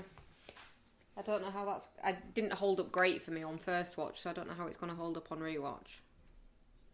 But we'll see. Yeah, I don't know. I'm somewhat looking forward to a rewatch of Captain Marvel just to kind of get my thoughts. Like, Ben Mendelsohn's always good value. That's the thing.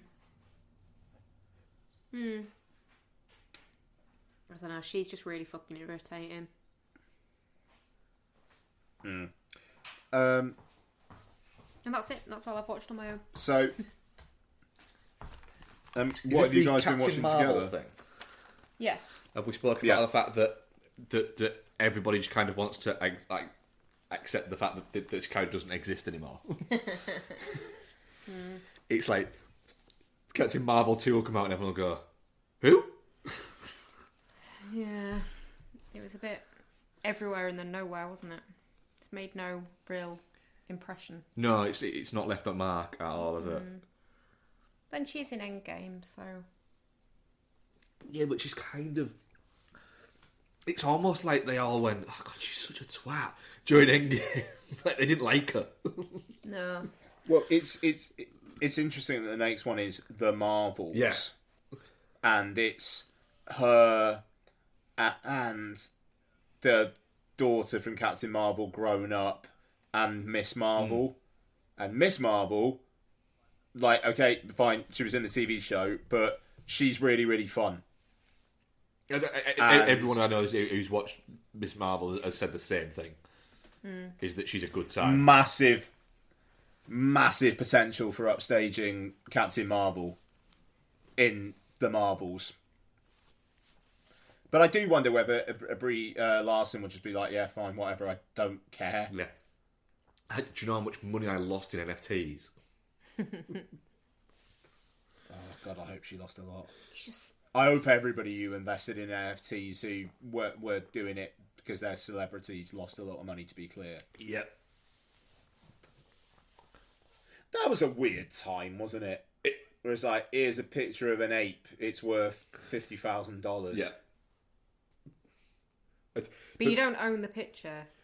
You don't actually physically get anything. You just get a receipt for it. An electronic receipt. It's just... How fucking stupid are people? It's so dumb that even The Simpsons didn't predict it. Yeah. Is that everything you watched then? Mm-hmm. I kind of sort of get the blockchain. But to the extent where it's like, okay, it's the simulation just not making that much of an effort. Yep. CS3P Combat. Player 1, choose your character. Tired of film and television podcasts where the hosts exist in a blissful state of agreement? Stroker. Player 2, choose your character. Well, you're in luck. Punter. Round 1, fight! Allow me to introduce you to the Chinstroker vs Punter podcast, featuring two film and television fans from Birmingham, England, who enjoy their media in very different ways. But anyway, that brings us to the end of the plot of Blue Velvet. The plot. I mean, the main characters are two of the dullest main characters I've ever encountered in any film. So join us as we catch up on what we've been watching from our own very different perspectives. Double KO. Round 2. Fight! You can find us at csvsp.libsyn.com, also on Spotify, iTunes, Stitcher, all the places that podcasts can be found. Just really It's not visually striking. No. Just getting confirmation. It's just in. That's the third time though. I mean, is this on? Hey Hannah, I think you really can't beat a good rewatch of a TV show. Would you agree with that, love? Oh, yes, I would. Marvel's Agents of S.H.I.E.L.D. I think during, global pandemics, storms, all of these things, it's quite nice to just sit down and burn through something that you've seen a million times. Absolutely, nothing like a binge watch. Star Trek. Babylon 5. Because you could sit there for hours looking at serial killer documentaries. Absolutely, that doesn't Netflix. make you a weird person at all. It doesn't. Yeah, you could watch documentaries that all seem to be about women killing men. Love you, darling. You could put off watching Daredevil for the 30th time. Harry Potter. But really, you can't beat immersing yourself in the warm jumper of a rewatch of a show or a franchise. Beloved franchise. A beloved franchise. Lord of the Rings. Twin Peaks. From VHS compilations recorded off television, with the ad breaks, cut out of course, to DVD box sets of Sex and the City and, I don't know, Smallville. Farscape. Quantum Leap. To giving up finding new content on Netflix and just having a comfort trawl through Star Trek The Next Generation or Parks and Recreation. I think that we can all agree. There's a lot to be said for that. You can't beat a good rewatch. So, with that in mind, join Anna and Mike from Chinstroker vs. Punter as we burn through some of our favourite franchises and share our immediate reactions to each instalment in both spoiler and non-spoiler sections. To do that, do a search for the Rewatch Project with Hannah and Mike on Apple Podcasts, Spotify, or whichever your favourite podcast provider may be, or go directly to anchor.fm/rewatch project. We are proud members of the Pod Syndicate family of podcasts. Our main review of the week, which is almost the last bit of the main show this week, is 3,000 Years of Longing, directed by George Miller, and essentially starring Idris Elba, Tilda Swinton, and some bathrobes. So, 3,000 Years of Longing is a film that George Miller has been trying to make for about 20 years, and basically concerns a narratologist, played by Tilda Swinton, who is attending a conference in Istanbul, and finds what turns out to essentially be a magic lamp. And out of that pops the djinn, played by Idris Elba, who essentially is kind of trying to get her to make 3 wishes.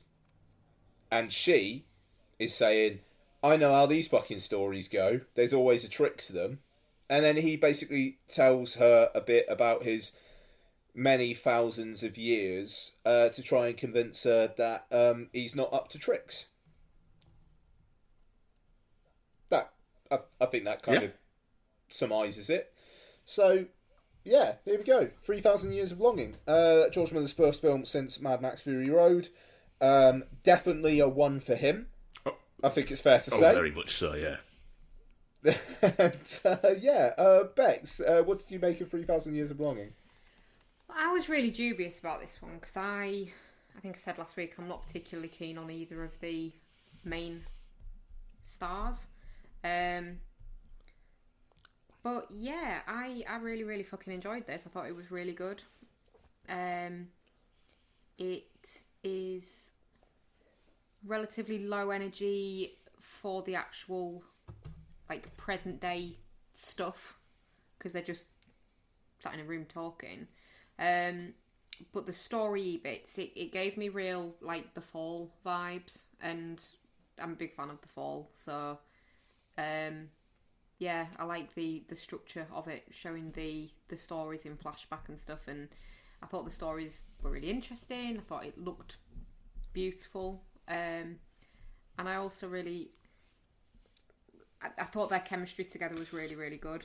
It really, really took me by surprise, to be honest.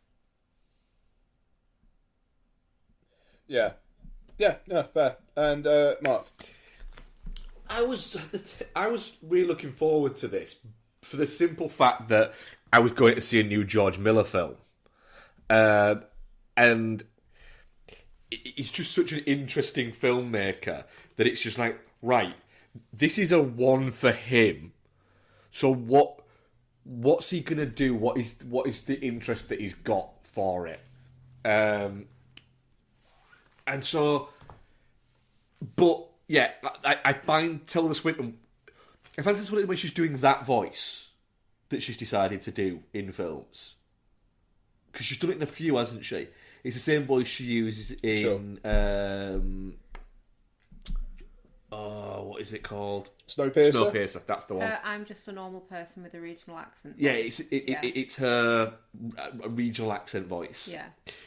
And so I was a little bit worried about that. And I like Idris Elba, but Idris Elba is sometimes not as good an actor as he can be. No, very often he's Idris Elba in. And Yeah, but the thing is, Idris Elba first came to prominence in The Wire, where he's very much not Idris Elba in it. So I was a little bit worried. And then, I like the fact that the majority of the film is just Idris Elba and Tilda Swinton talking in a hotel room in bathrobes. I really like that. The film is at its best when it's just them two bouncing off each other. Yeah. The interludes, the little stories that he's telling, are fun, and Miller is very clever in the fact that there's no score when they're talking in the hotel room. There's no score behind it. But then when he's telling a story, there's a big score there. Yeah. And then once she makes her first wish, there becomes a score. And then they get back to London, there's a score. And then when she tells him to go, there's no score again. But then the end has a score back again. So it's Miller being a clever filmmaker, and I really like that. And I had a good time with that. I do think that once they come out of the hotel room, the film does start to plod a little bit. And I didn't like that as much. But I liked the bit within the hotel room, and the stories were fun enough that I will forgive the fact that it does start to plod a little bit and does become a little bit standard. I quite like the whole vibe of he's trying to kind of incorporate into her world, and you know how that looks. She's going about her normal stuff, and he's just kind of at home, and he's this like super powerful genie, and he's just kicking around home in a hoodie. Yeah. I did wonder actually. So you know the bit where she finds him like in the basement. Yeah. And he goes a bit like peculiar, and his voice changes and things like that. Yeah.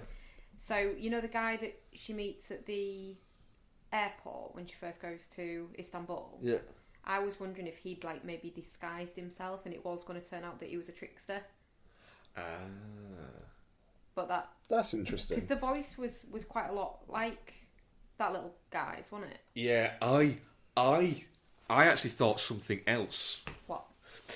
So, and it didn't happen, but I thought, ooh, wait a minute, is something going on here? So, a couple of points, like, at one point, somebody calls her a witch, and then he asks her if she's a witch.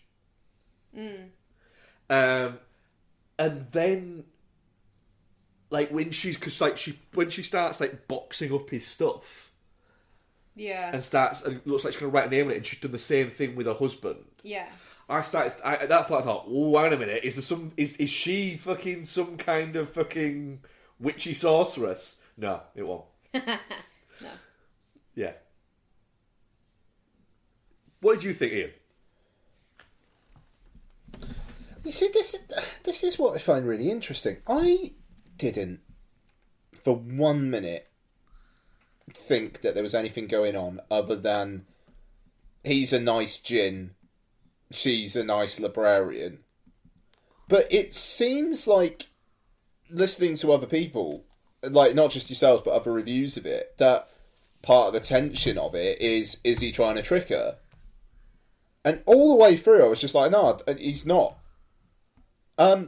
So, but I still really enjoyed the first, I don't know, like 3/4 of this film, because I really enjoyed their vibe together, and I enjoyed the stories. I like the stories that were being told and the way that were being told.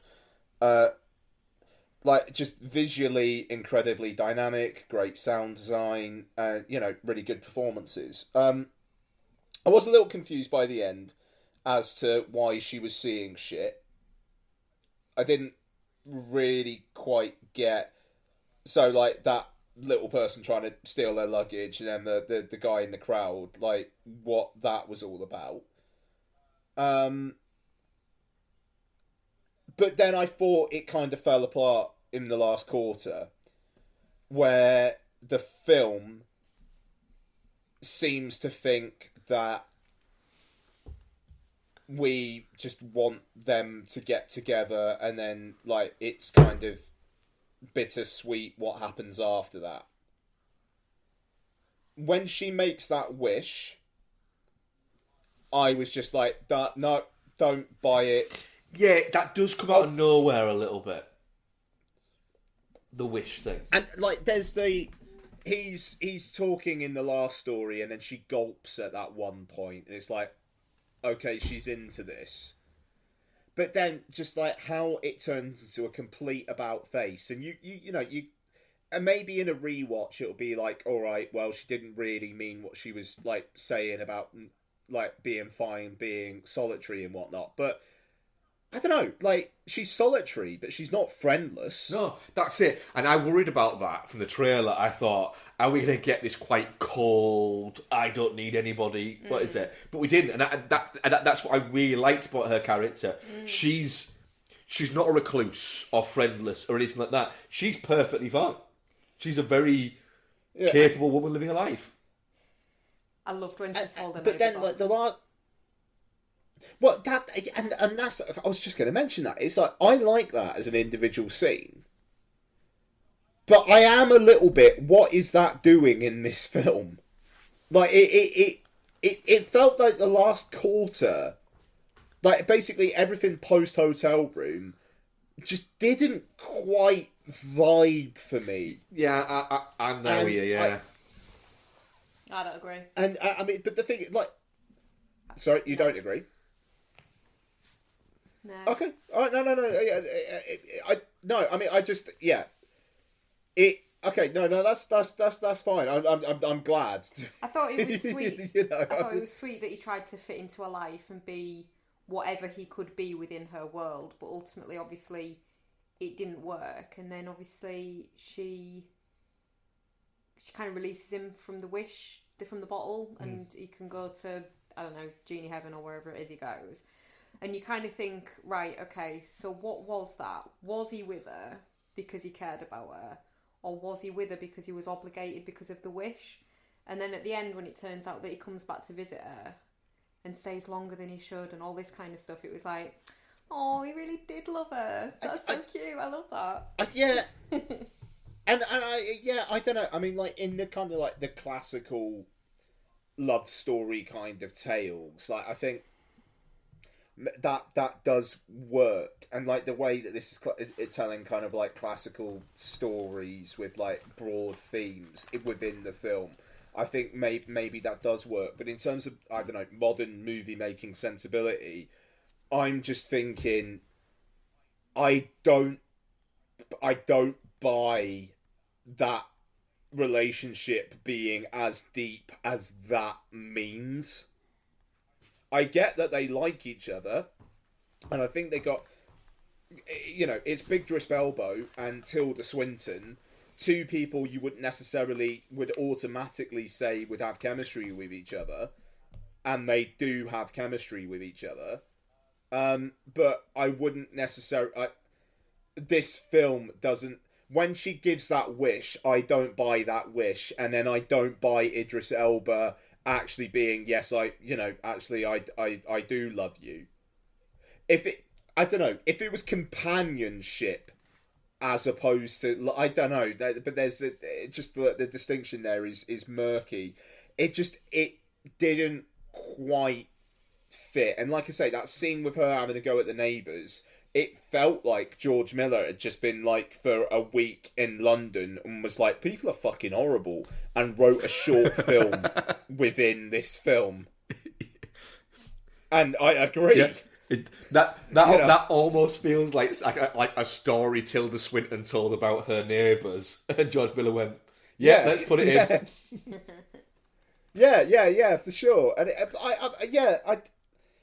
but the thing is, what Bex is saying, it's not something where I'm like, I don't get where that's coming from, and I think maybe a second watch I'd key into that more.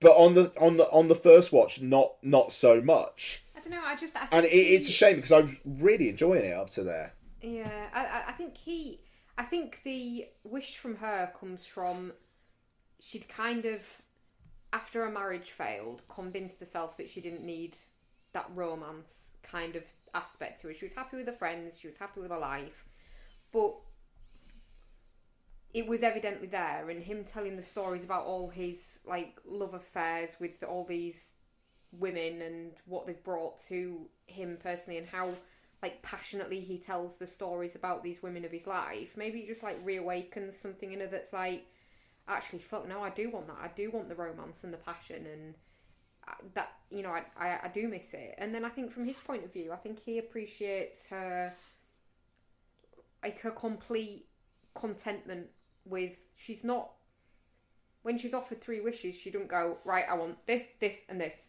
She's just nah, do you know what, I'm alright. And I think for someone that can grant wishes, if you, I don't know, say you had unlimited money and you went to someone and you were like, I want to make your life better, I want to give you whatever money it'll be to make your life better, and they're just like, nah, do you know what, I'm alright. It's I don't know, he wants to be able to give her something in exchange for his freedom, and she just don't want anything. I think that must be quite intriguing for him. I don't know. Yeah, no, I absolutely get it, and I don't know, I'm not going to go hard on this last quarter ruined it for me, because I think a repeat viewing of it, it just made gel for me more there. But on a first time watch, I really liked the film, and the scene where he first comes out of the lamp and he's speaking that foreign tongue, and he's a bit where it's he's absorbing all the information, and just the way that the fucking Apple startup sound kind of go as he's sucking it in, and the little Einstein thing. I mean, that stuff, it's so playful, and just nobody but George Miller's going to do that shit.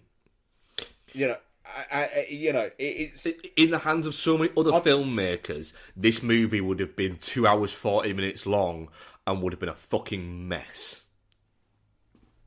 Yeah, and it's not. It's a last quarter that seems to be quite speedy, where the first 3 quarters took their time, and then you've got Big Drisp Elbow kicking a football at the end of it, which I fucking know he suggested. I know he fucking suggested that.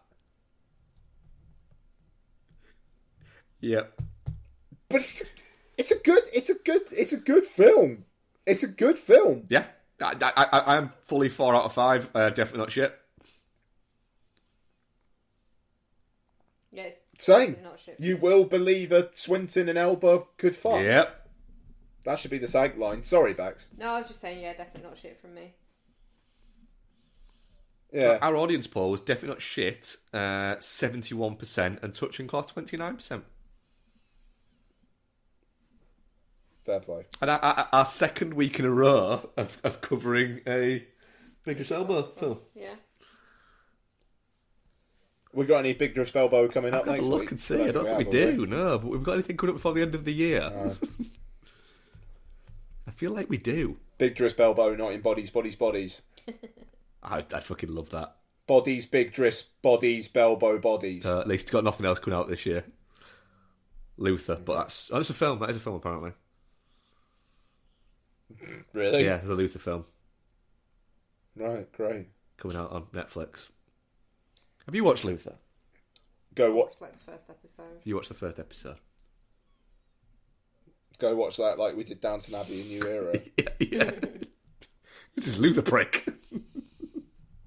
I'll tell you what, Don started watching Downton Abbey on Netflix, and it's like every now and then I just do find myself watching 5 minutes and just going like, this is all right, this is good comfort TV, this is. Oh, fuck off. I'm never gonna fucking watch it. Don't get me wrong, but it's I don't know. It's got a vibe.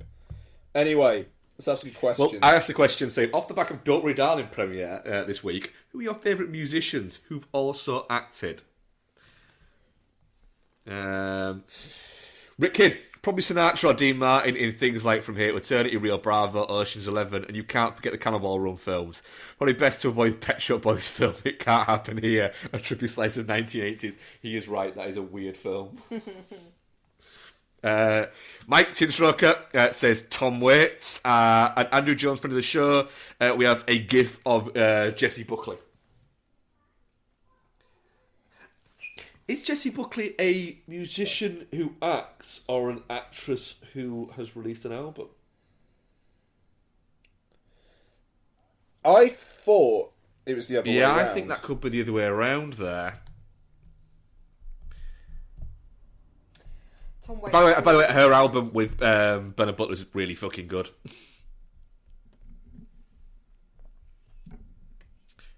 Yeah, fair play. And I also love how the fact that whilst like she's got like another movie coming out that could get her another Academy Award nomination, while everyone's doing like the press, starting to do the press phone and talking, she's just not. She's just touring with Bernard Butler, playing like really small, like 200-person venues.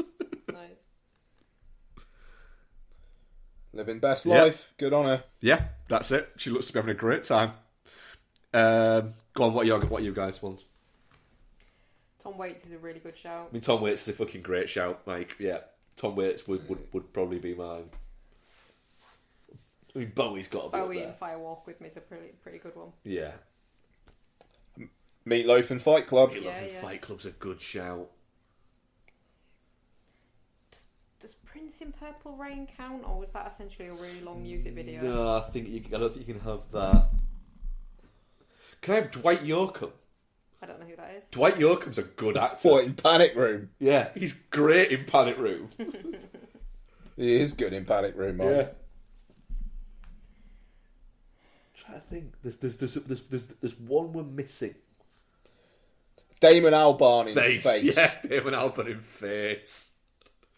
Face is a good film. Albarn's actually not bad in it either.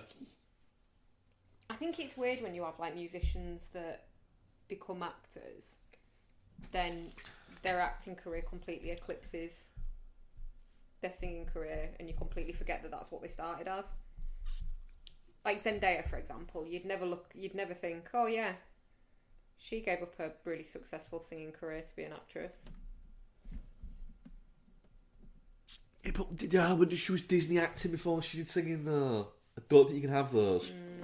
Does anyone remember anyone's seen? Because I have seen it. I think I made you watch it. So the David Stewart movie, Honest, that starred like 3/4 of All Saints.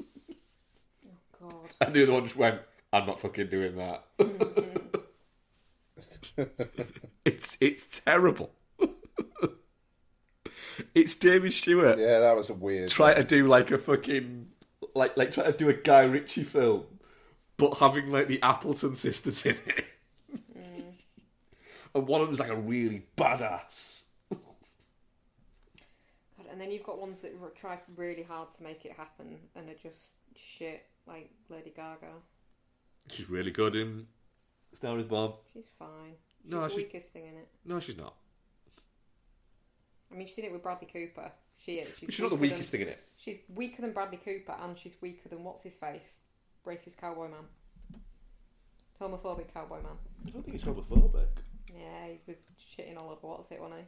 I think he's I don't Talking about think gay cowboys. quite call him homophobic for those comments there. Right. Just for the record, I really like it. I'm not. Well, no, you just called him a homophobe, so you Yeah, know. yeah. But it was a joke.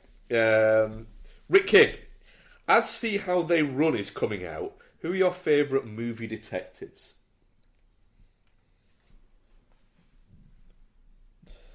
I mean, we'll have to see how Glass Onion goes, but Benoit Blanc is pretty good.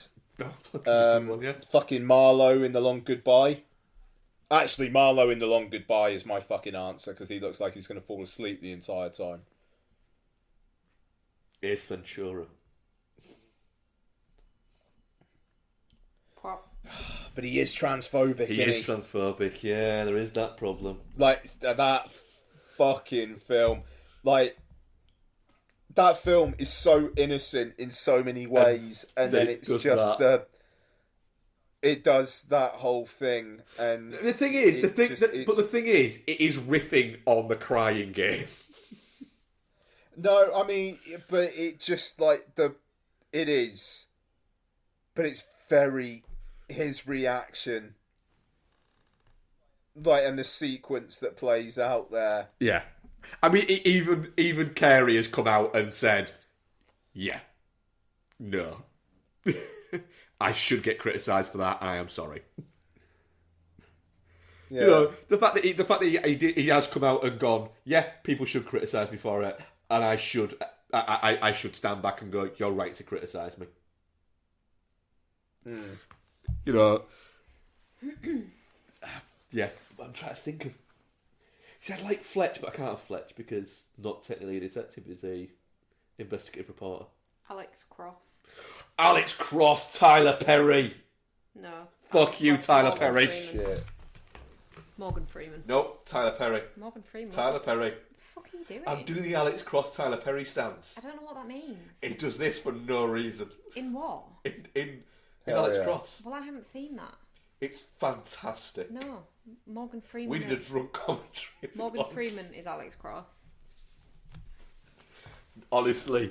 No, it's not. Tyler Perry is Alex Cross. No. It's fucking great. Who even the fuck is he? What? Tyler Perry? See, he's not the man that does those awful fucking Medea movies. He is indeed. Oh god, he can fuck right off. God, you're salty tonight, are you? Yeah, had a very intense day at work. Andrew Jones. Now we've experienced Michael Flatley's cinematic opus, what unlikely famous figures do you want to see try their hand at cinema? And what kind of film would they make? God. Suella Braverman doing a very, very, very, like, method take on Castaway. What you're saying is you just wanted to get in the sea. Just fuck off on an island and film yourself for a few years talking to a volleyball. Let's just see what comes out of it. Maybe it'll be a hit. Is she like Home Secretary now or something? What? Yep. Oh, fuck She off. is going to be a fucking disaster. James Cleverly, like, Secretary. Never there has been a more obvious oxymoron than James Cleverly. Nice. Yeah. Suella Braverman is Home Secretary. It's What's it is more? that I don't know yet. it hasn't been announced yet. That is fucking funny though. He's being tipped for business secretary. Nobody wants to be energy secretary under him. Fucking hell. Whose health? Why would you fucking want to be? Whose health? That's quite it. Oh, that fucking Therese Coffey. She's deputy PM as well. Therese Coffey. Yeah. a woman who looks like a fucking human table lamp. His health secretary. Anyway, we're getting off topic. Go on, Bex, what's yours? Oh, I don't know.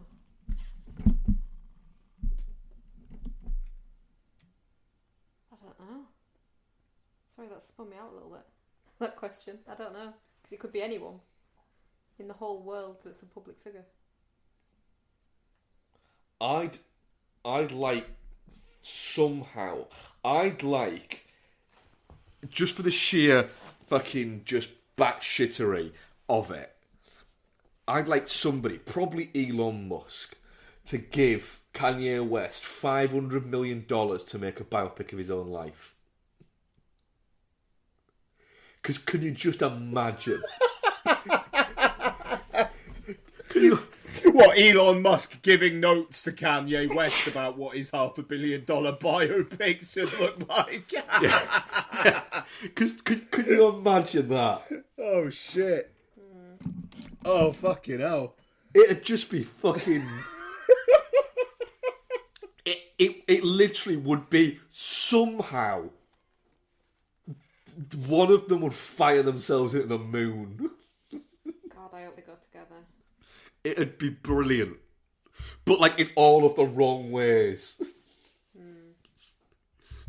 And do you know what would end up happening? It'd get released on, like, fucking Peacock on a Tuesday. No, I'd be on some fucking I am so... evangelical channel, wouldn't it? I am so glad I'm going to drive a Tesla during my Florida trip and just get it out of my system and then never need to drive a Tesla ever again. Yeah. Dylan Black Lanternals. According to Google, there have been... I don't know why I'm reading this at a weird angle. I should just hold it in my hand and read it when I can see it. According to Google, there have been 29 Marvel films and 31 Carry On films. If you were to cast a member of Carry On movie in an upcoming Marvel film, who would it be? I'd go with Bernard Bresslaw as X-Men's The Juggernaut or Charles Hawtrey as a multiverse Loki.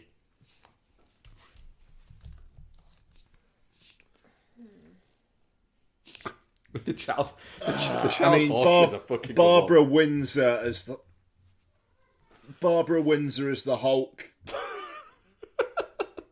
Barbara Windsor's like a multiverse She-Hulk.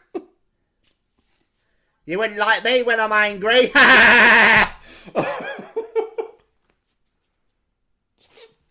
Oh, that was pretty fucking spot on. That. I think Ian... About Sid James as like a British Army version of Cap. Fucking hell. Fucking hell, Vex. And that'd be good. Oh, it's just... Jesus. Fuck. That's kind of depressed me a little bit. I'm going to say we move on from that. Alright, well, and sorry for me just knocking the thing on the mic there. Alright, well, coming up next week, we have got See How They Run, Saoirse Ronan in a little police cap. Yeah, the kink you never knew you needed. I feel very dirty old man when talking about Saoirse Ronan, I'll be absolutely honest. Because she looks about 12. Yeah. She's nearly 30. She doesn't look about... She does. Listen, let's not go down the orphan road. Yeah, I was just going to say, you're keeping her in your Isabel Furman stable. Oh, no. She's 28. But she looks... She doesn't look 12. She looks like a 28-year-old woman. Nah, she don't. She was there. Not in any of her films. She does. She doesn't look 12. Okay. So let's see how they run. And also, bodies, big dress bodies, Belbo bodies. Yeah. I think... Oh! Pinocchio! Oh, God, yeah. We knew there was something else, didn't we?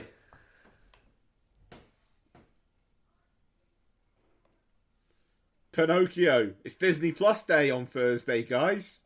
How's everyone celebrating? Pinocchio. So we'll have Robert Zemeckis' Pinocchio with that. They're just absolutely out onto Disney Plus. Like, no promotion for that. What I mean, like I heard a radio ad the other day. There's been a couple of trailers, but like Tom Hanks isn't going out doing promo for it. Robert Zemeckis isn't. It's just here you go. Here's on Disney Plus. Here's the latest movie from the guy who directed fucking Forrest Gump. Even though, then again, see how they run. I haven't seen that trailer once in the cinema. I saw it once about 3 months ago, and I've seen it on every bus since. Okay, so at least they're actually giving it some sort of promotion then. Alright, that's something, because I've seen nothing. So, there you go. So, yeah, we'll have and I think we'll all get to all of those next week. So, that'll By the way, fine. Detective, Oh, Axel yeah. Foley. Yeah. Oh, shit. Yeah, well, alright then. They're filming Beverly Hills Cop 4. Did you see the photo of Judge Reinhold and the other guy on set? What's his name? Oh, fuck, yeah, that guy. Yeah, yep. And weirdly, Joseph Gordon-Levitt's in it. Yeah, he is. Oh, do you think he's gonna turn out to be a bad yeah. guy?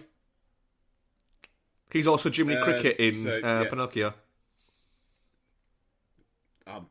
Great. What a career he's having. Yep.